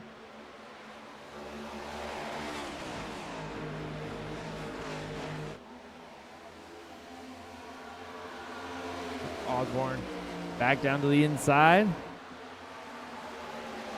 And these guys are all over each other for these top 4 spots. Yeah, and even while they're battling, they still got over a second lead on Ludi.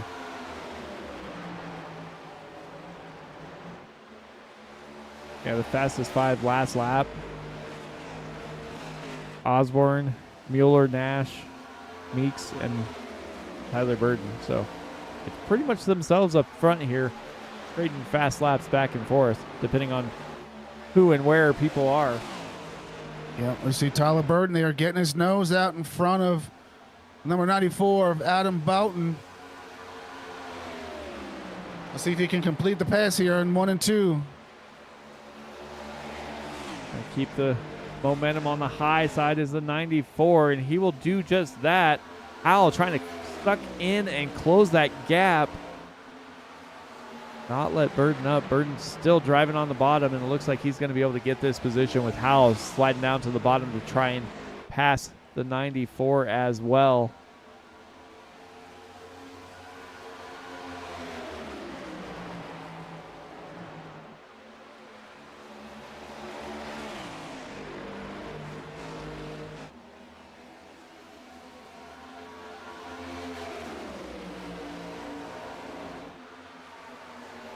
We did 167 laps when they come to the line.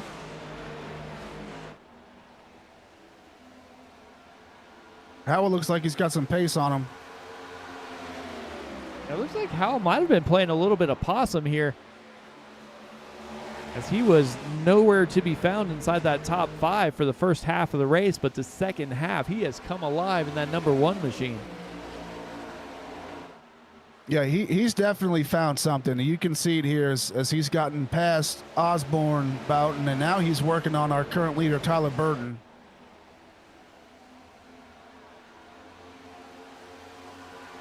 Almost completely side by side as they get ready to go into 1.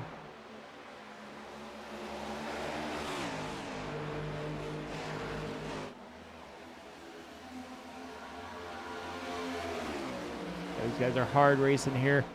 They don't need to pit until 180-ish, maybe a little over.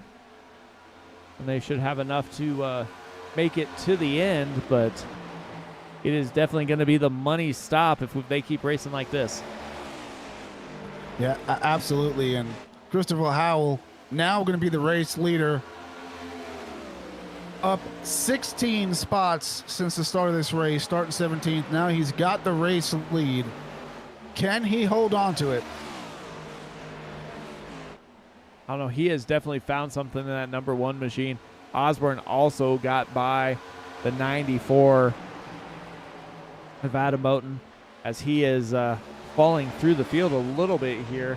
But all these drivers last pitted on lap 130, so definitely going to have to pit somewhere close to that 180, 182. There's a few drivers that pitted on lap 134, but that's not going to make it to the end either. So just a little hopscotch here on pit strategy.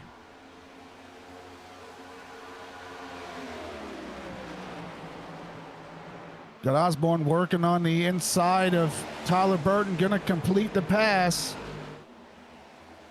Osborne's found something here.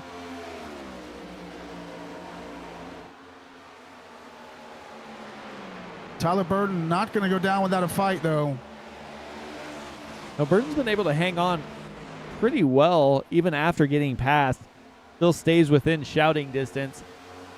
Driver I also want to turn back and check on is going to be the number 9 of Tristan Bailey. Bailey had to take that EOL after causing that incident with Dwayne Furtick. Started at the tail end of the longest line. Now he is back into 7th, and he's looking for more as he has closed that gap to Aaron Miller. And then he's got Ludi for a top 5 spot.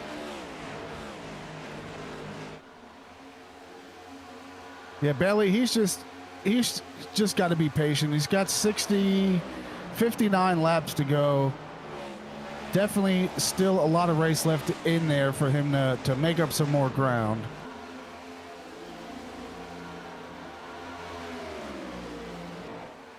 But it's not going to come easy. No, it's definitely not. Nobody's going to give away a top 5 position here. Looks like Gary Nash is found some speed in that 88 machine as he tries to make the pass on Stan Carnathan. Tristan Bailey passed Aaron Miller.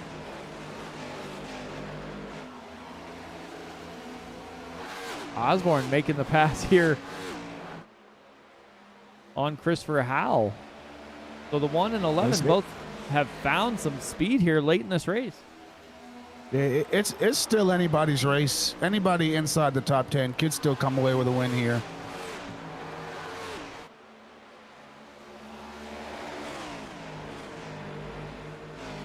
And we'll see how the green flag pit stop cycle plays out here just in about 4 laps.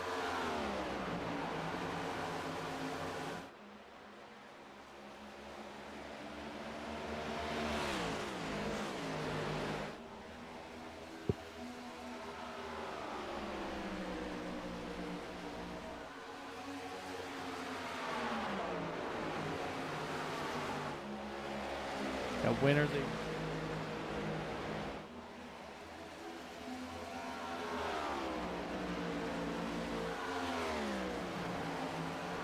I mean, they have to make it at least to 180 to make it to the end, if I'm not mistaken.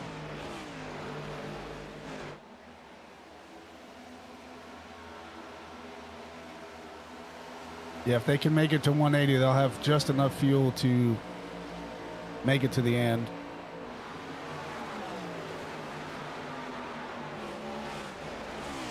If they can make it to 181, 182, it'll give them a little bit of a buffer.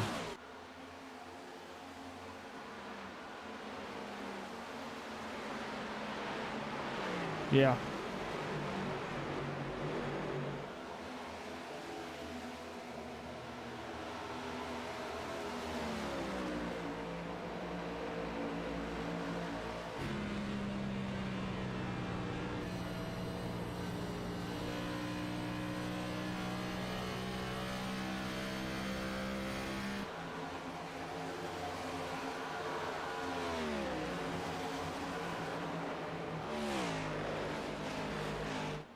Osborne's starting to pull away, almost a second gap now on Christopher Howell. And that's that clean air. 100%. He got that clean air, and now he is just driving away.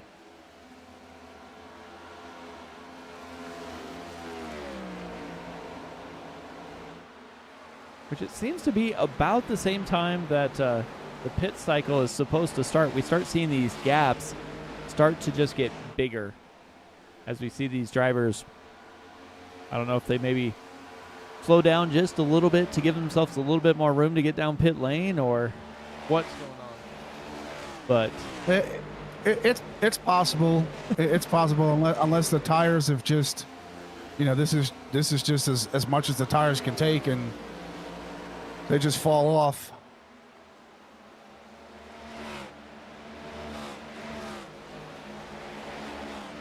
Tristan Bailey's starting to close in now on the top 5. Kent Mueller trying to get by Gary Nash.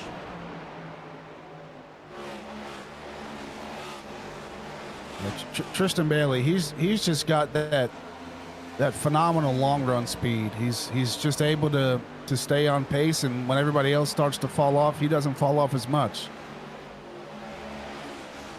Yeah, I kind of wondered what that 9 machine would do if once he got back in that dirty era, but he is still maintaining his speed. In that time by a 30.67, which is the same as Ludi there. And it looks like pit stops are starting to commence here. And Bailey's only running 0.3 off of the leader.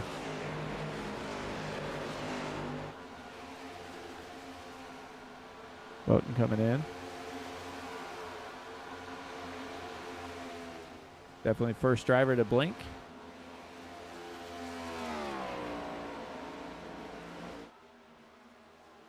And that should give the rest of the drivers in the top 5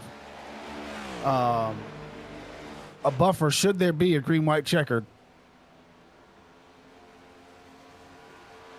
Granted, it stays green. Sure what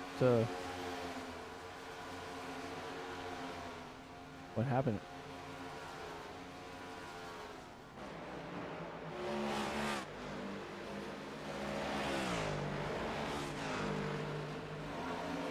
Got Boughton, Miller, Stan Carnathan all coming down the pit road. John Osborne coming in. Christopher Howell.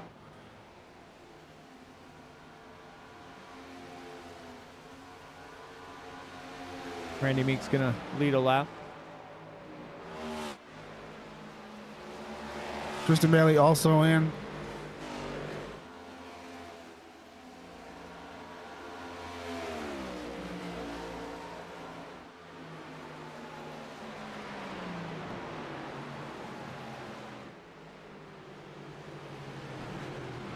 Got Randy Meeks and Doug Denise coming in.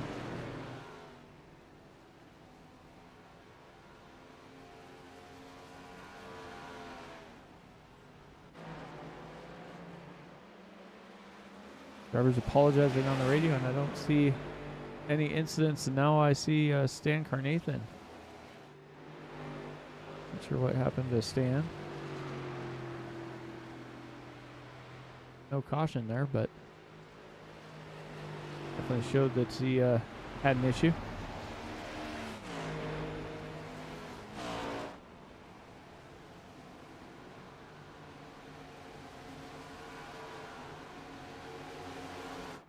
It's going to cycle Osborne back to the lead here.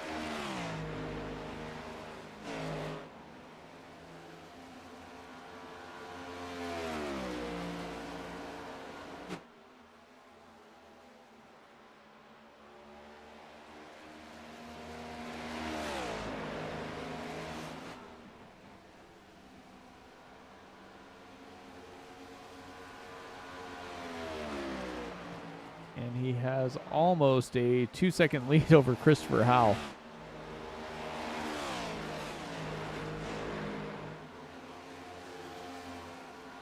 Yeah, if I'm Osborne, I'm going to try and save as much tire as I can without giving up too much ground.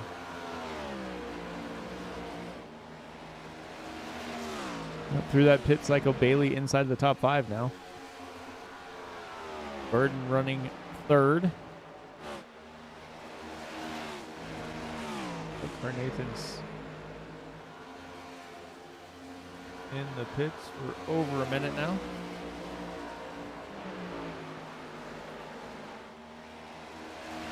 Now that might have just been a mix-up trying to come down pit road and got into somebody.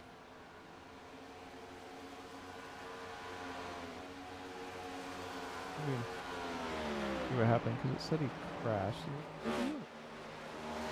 We're going to see what happened to Stan Carnathan. Oh, coming off of pit lane into the inside wall. That'll do it. Oh, yep.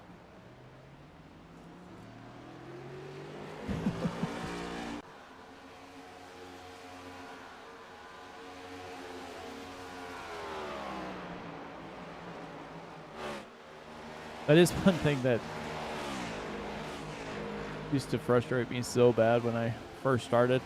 Get fresh tires and you're in a hurry because you're on green flag laps and you get right outside the pit exit and you go to put the throttle down and all of a sudden you're spinning sideways. Yep, and there's also a little bit of a bump coming out, and that rear diffuser sits so low. If you got too much gas in it, just lightens up the rear just enough. And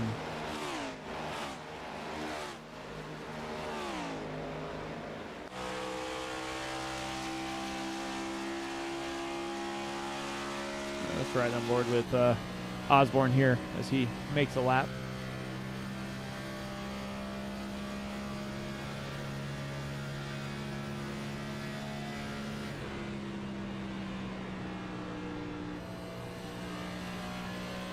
And Osborne out to just about 2 seconds now.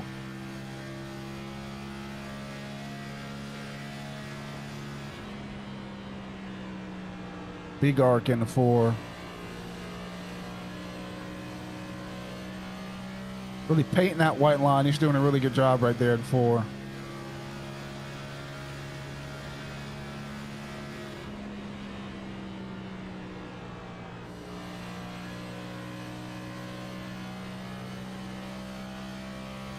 Definitely has found something in that 11 machine.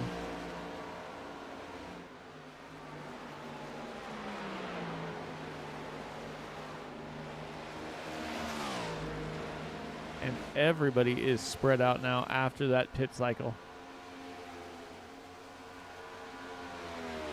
This final 40 laps, a little less than 40 laps, are going to be interesting to see what happens here and who can make up some ground.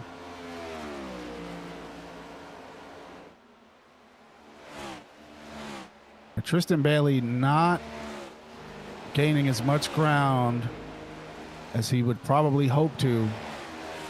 He's only gained about a tenth and a half since they last pit on lap 185.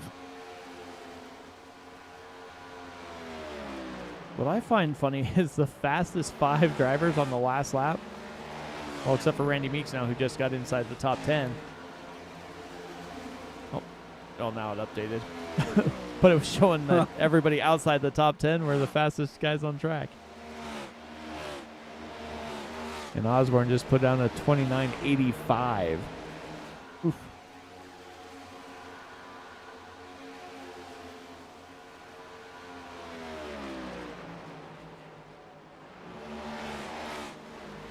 He's definitely still holding that gap.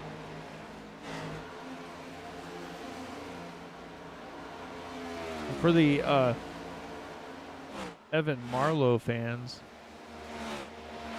he was one of the quicker drivers on track with a 29.03, even though he's multiple laps down.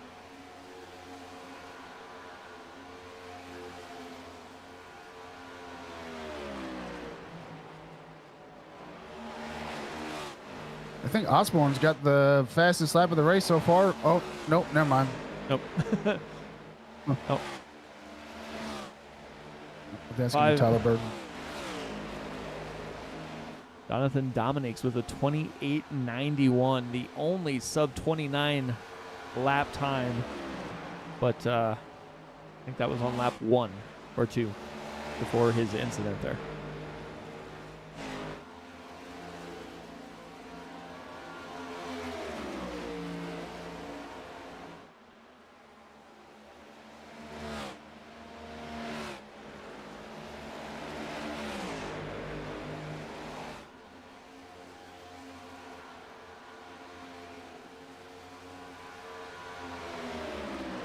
Osborne is just running away with it now. Just over 2 seconds.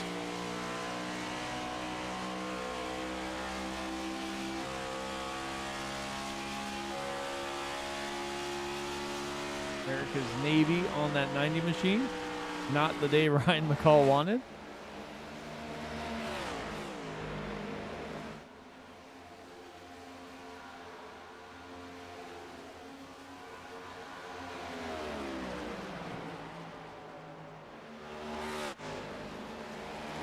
Looks like Furtick and Kane Lee still have meatball flags, so they're not going to be able to get back out on track probably before the end of the race, as we just passed lap 200 here.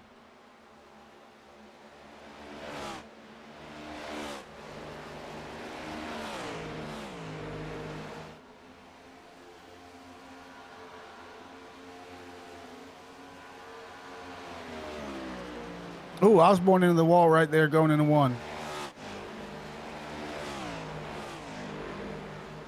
He's got plenty of time to recover. Yeah, he sure does. Cost him about a quarter of a second, though, so far.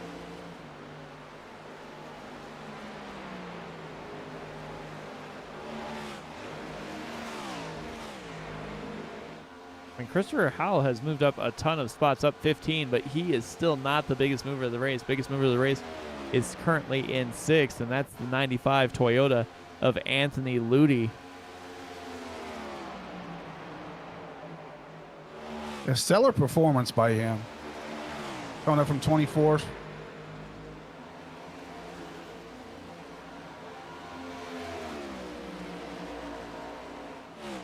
And he's avoided the few incidents we've had on track and has found his way inside that top 10.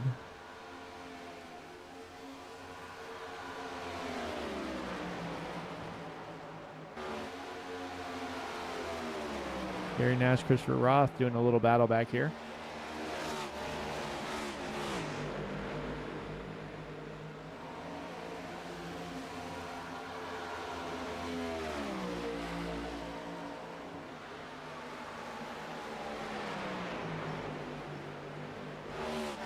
Euler up into the wall.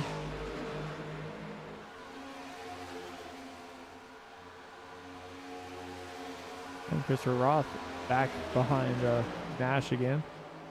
These guys keep trading positions. We got Denise and Ludi getting a little bit closer.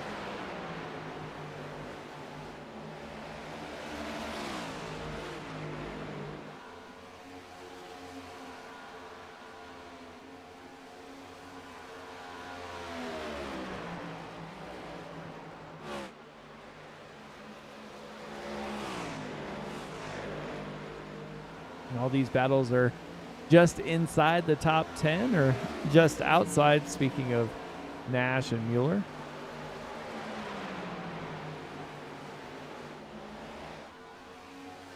Still about a little over half second between Howell and Burden there. Ooh. Anthony Ludi and Denise bouncing back and forth.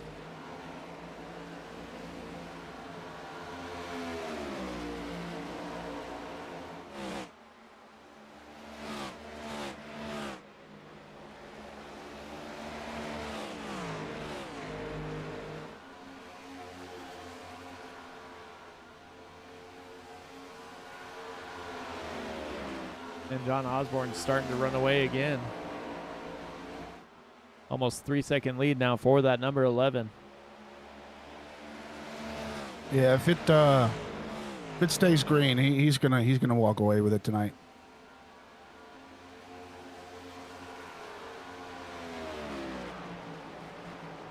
$25 to go.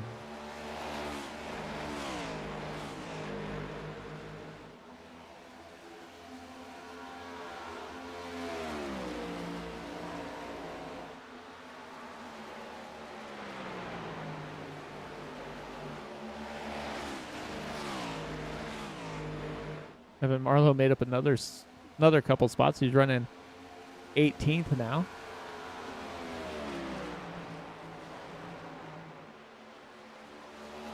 Eight laps down.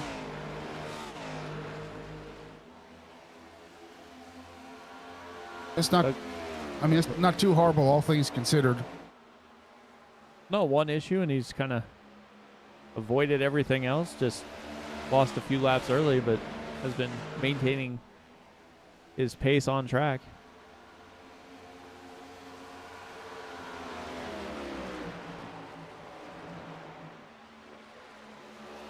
Douglas King trying to battle to stay on the lead lap.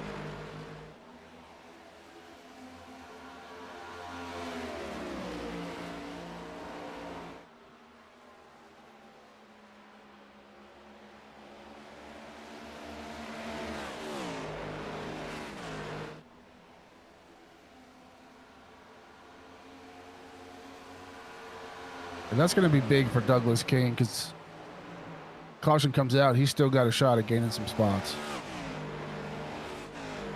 Yeah, he is not in a bad position, but he is not going to make any friends with Osborne here.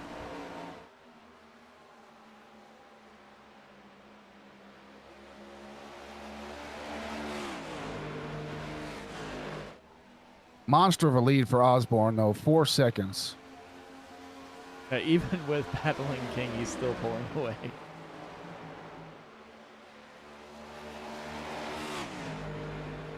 Howell just might end up passing Boughton. Only about a 10th off of him. Howell and Boughton battling back and forth, swapping spots a couple times.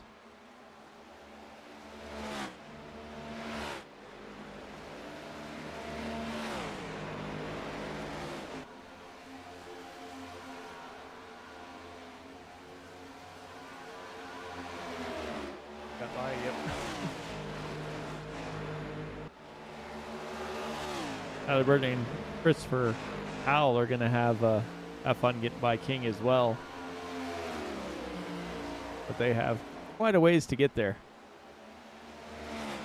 20 laps to go here in the Remember the Fallen 350 from Charlotte Motor Speedway. Osborne with a massive 4-second lead. Boughton and Howell back and forth of almost 2 seconds back to Adam Boughton and Tristan Bailey, about a second back from him.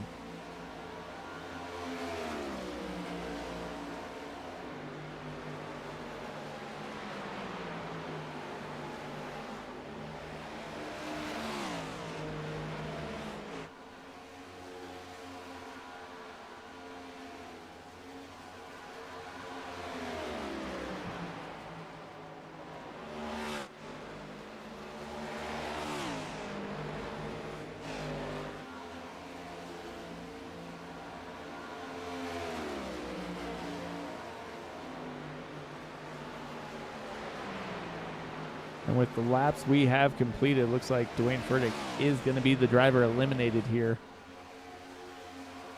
from the 2026 Humanities 101 Foundation In-Season Eliminator Challenge, as he is currently in P20th, multiple laps down after being involved in an incident with Tristan Bailey. Yeah, he's going to want to have that one back.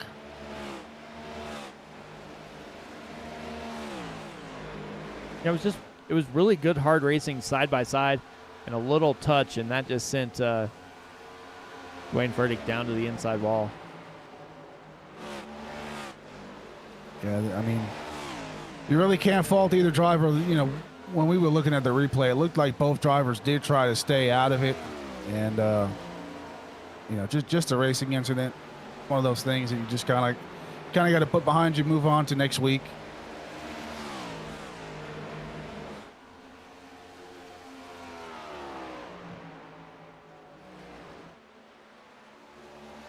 $15 to go, and Osborne, like he pretty much has clear sailing up in front of him in this Casio number 11 Chevy.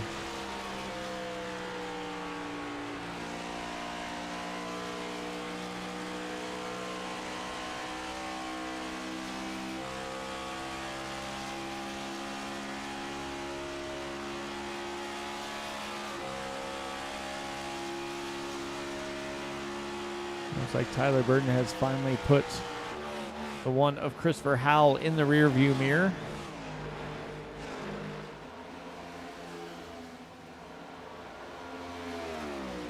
I'm pretty sure, barring any unforeseen circumstances,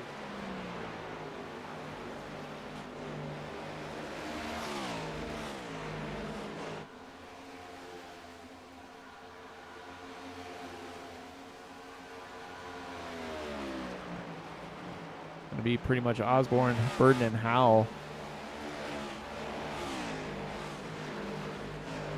We almost have a second gap around each driver now. Yeah, there's about 10 or 12 car separation between Boughton and Howell.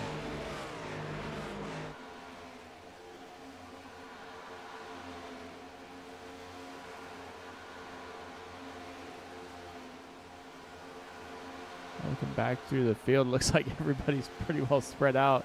12 to go here. I wouldn't. I still wouldn't count out that number 94 of Boughton. Get the podium spot. Howell looks like he's fading fast. Yeah, he definitely is.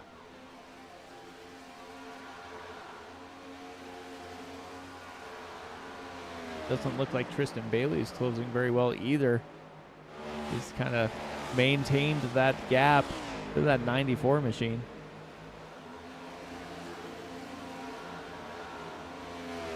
Bailey, Boughton, Howell are going to probably decide that final podium spot as Tyler Boughton is starting to kind of draw away there from the one. He has almost a second lead now.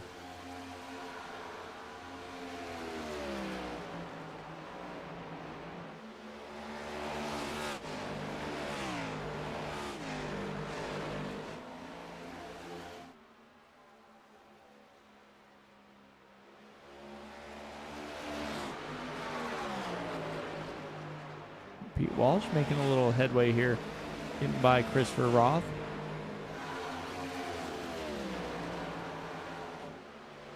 Meeks trying to get by Aaron Miller. Aaron Miller trying to battle back on that high side.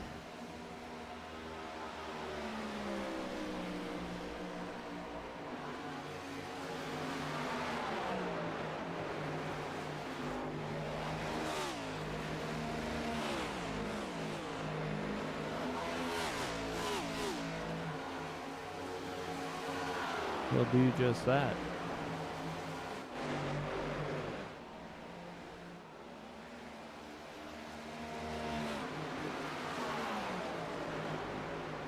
Eight laps to go here. 3/10 separate Boughton from a podium spot. Gonna have 7 laps to do it.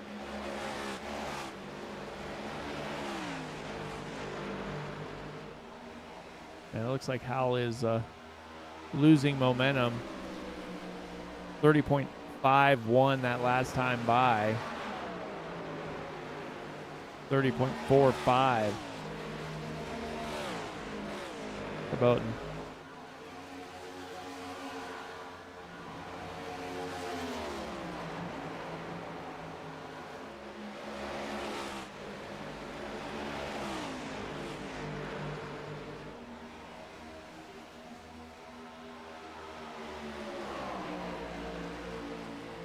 That gap is closed. Can Boughton force that door open? Yes, he can.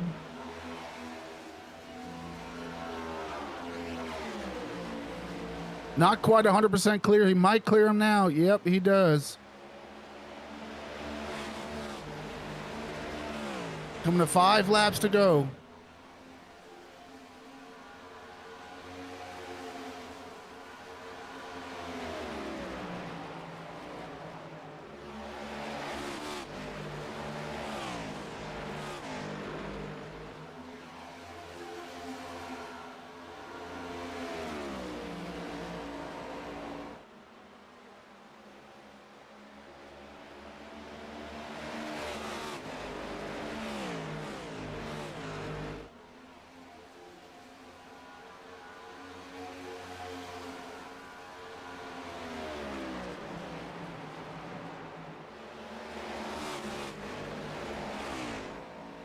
Osborne still driving away. Almost 6 seconds now. Yeah, he's got almost an entire straightaway.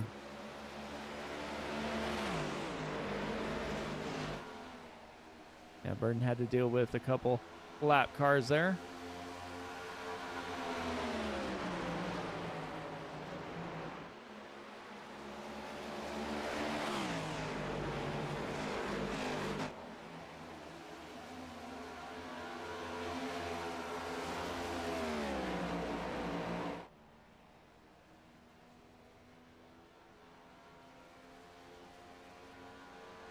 Chopsticks, 2 to go.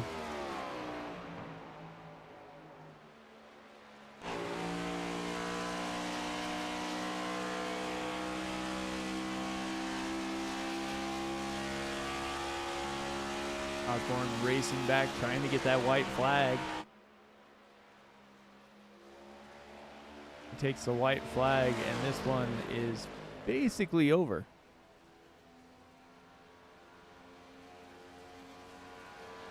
Yeah, Yeah, I'll say white flag in the air.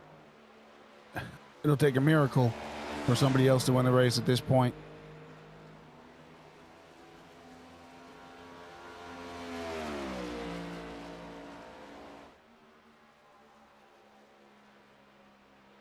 Final time through 3 and 4. John Osborne wins. Remember the Fallen 350 at Charlotte Motor Speedway. Tyler Burton, Adam Boughton, Kristen Bailey, and Christopher Howell. Kristen Bailey able to get Christopher Howell for that top 5 position here. And home P4 is Bailey.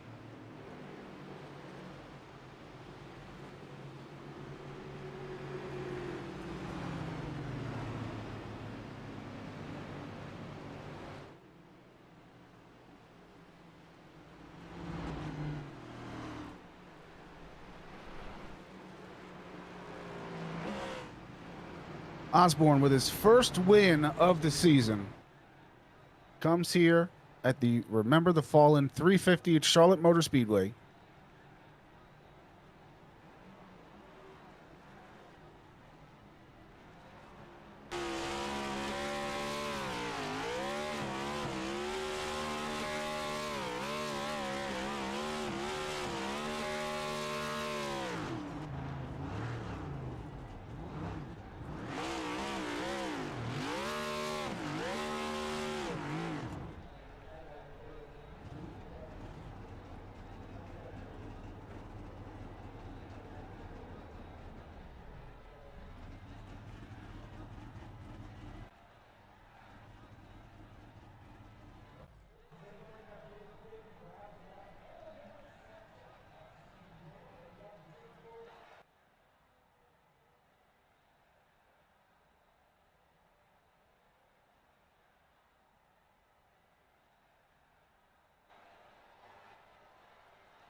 Get you the 3rd place finisher here. Joe? Adam Boughton, this is Front Row Joe in the booth. How's it going? Pretty good. How about yourself?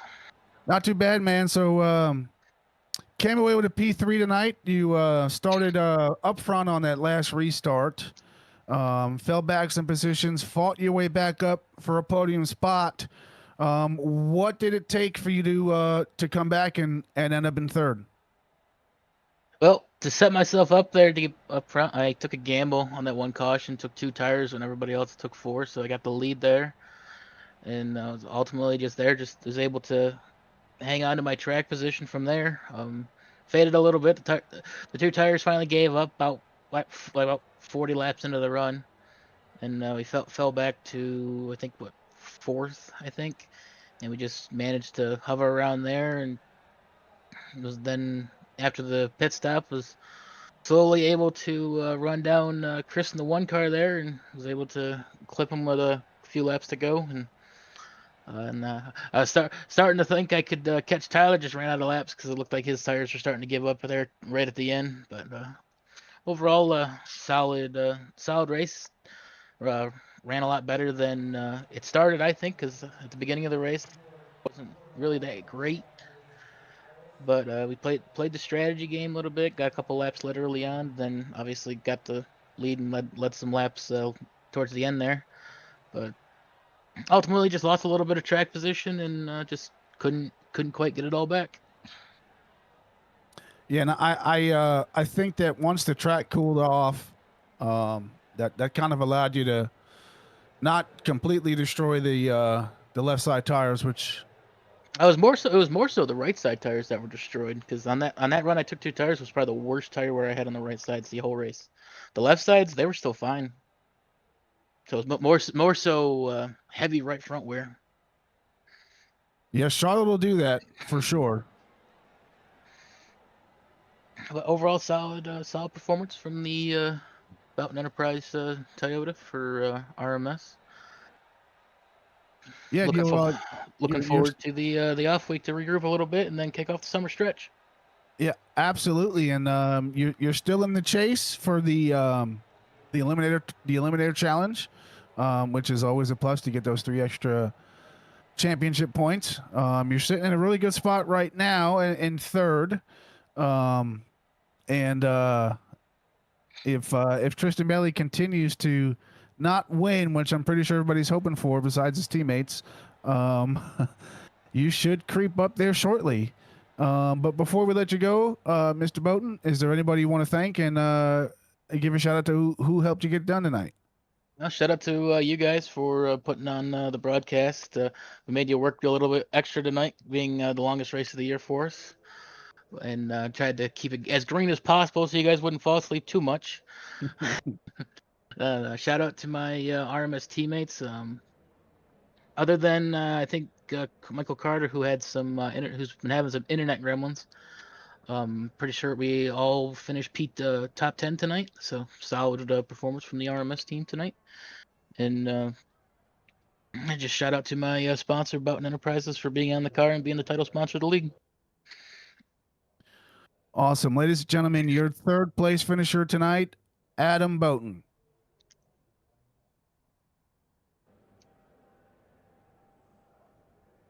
In our second place finisher, hey Tyler, Mike up in the booth, man. How's it going?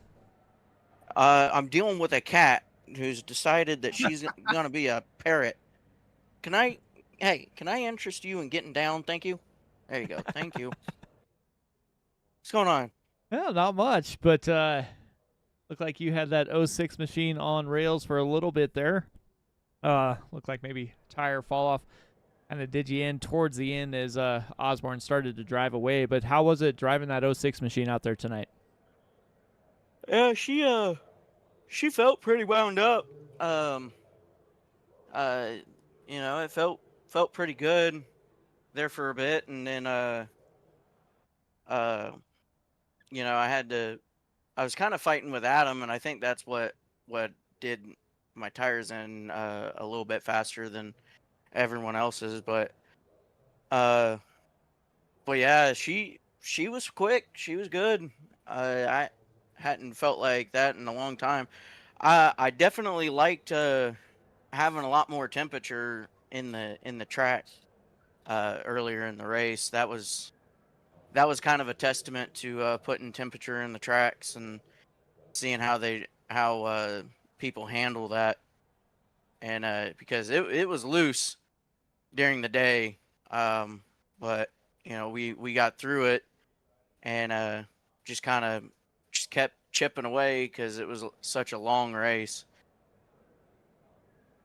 Yeah, it definitely seemed like that first run we kind of got everybody was spread out, and then as the temperatures cooled down, kind of brought them back together, but not really close enough for a ton of passing. But you were able to make your way back through the field after starting sixth for a P2 finish. Anybody you want to thank before we get you out of here tonight? Yeah, I'm gonna do it on purpose again. I want to thank Randy Savage Designs, Rowdy Travis Designs for painting the cars again tonight. Mine was the Air Force, which is kind of special for me because my grandpa served in the Air Force, and he was a mechanic on jets and helicopters. So it was fitting for him. And I want to thank all of our troops around the world, keeping us safe and all that. And I want to give a special shout out to my uncle. My my cousin served in the army. He was stationed in Germany, and he passed away in a car accident New Year's Eve a couple years ago. And want to always thank him for his service and having him look down on us. And unfortunately, I had an uncle pass away on Wednesday, so you know, he was riding along with us, making sure that we did what we needed to do and get a good finish. All the Eons guys, Tristan Bailey, I know he got into a little bit of an issue with Dwayne there. He didn't mean to do it. I know he didn't mean to do it. Uh,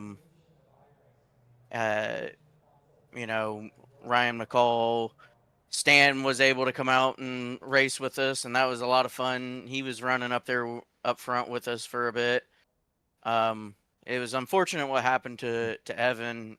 He got a lot of damage from that spin that Aaron Miller had right at the beginning, before we even took a pace lap. Not sure what happened there, but Humanities 101, they're sponsoring the in race tournament, and they'll be sponsoring the chase this season. I think, is there a special scheme that we're supposed to run next race? I don't think so. So we'll get the Humanities 101 back on the car and represent them better in the following races. Shout out Speedmasters and Summit Racing. Summit Racing's gotten a lot of money from me the last couple days. I spent $1,700 last week, and then I spent another $800 this week. So, just trying to make sure that the family gets to race and we get to have fun in real life. And I think that's pretty much it. Oh, and street chicken fried and bear pizza, black bear pizza. And yeah, I think that's all I've got on the car. Definitely, man. Well, congrats again on your P2 finish. Enjoy the off week, and we'll see you at Richmond. All right. Thanks, guys.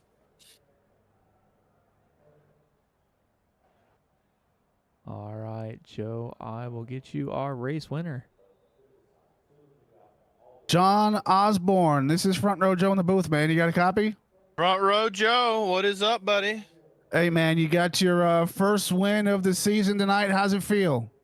Finally, man. I feel like I've been close, a few times. I definitely had one, stolen from me at Homestead. That one hurt really bad.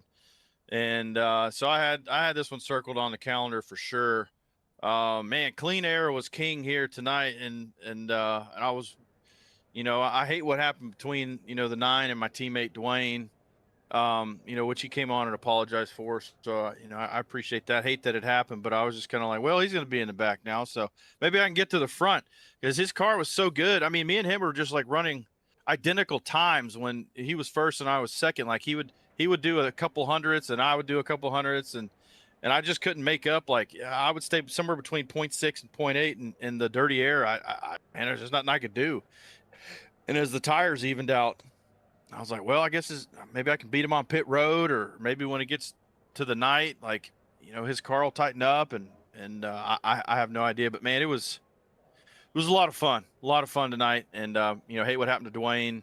but he stayed in and spotted for me, and thankfully after that it went green, and everybody up front was racing very, very clean. Adam took the 2 tires, and I knew eventually they'd probably fall off a little bit, and they finally did. And I know Chris in the 1 was pushing real hard. I think he was downshifting sometimes, but I can't. I don't know. I was locked in, man. And so once I got to the lead, I was able to pull out, and just wanted to make sure that last pit stop was clean. I had Dwayne in my ear saying, "Hey, man, just smooth. Don't blow the entry to pit road, and don't slide through your box." And so it was pretty well executed. And then after we came out, I had so much clean air and clean track that I was able to just kind of mind the gap, and just just try to run consistent laps and not abuse the tires, just in case someone did try to make a push. I would have some rubber late. But man, great night. Love the white, blue, and orange scheme that Dwayne made for me tonight. I know it's military night, so I got 2 Marines logos on the hood. Did that for my dad. Yeah, man, it was a good night.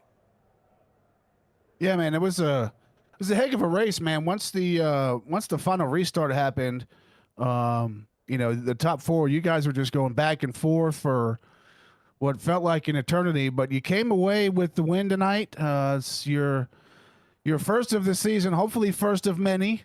And we'll look forward to seeing how the rest of the season plays out. But before we let you go, who do you want to thank and who helped you get it done tonight? Definitely want to thank, my team, Legion Inc. Racing. I thank my teammate Dwayne. He's incredible. We try to put our best foot forward every single week in preparing and sharing data back and forth. And, and it really pays off. It definitely paid off tonight. And I want to thank Adam and Kent for the job that they do putting on ECR. It's a lot of fun. It's a lot more fun when you're winning.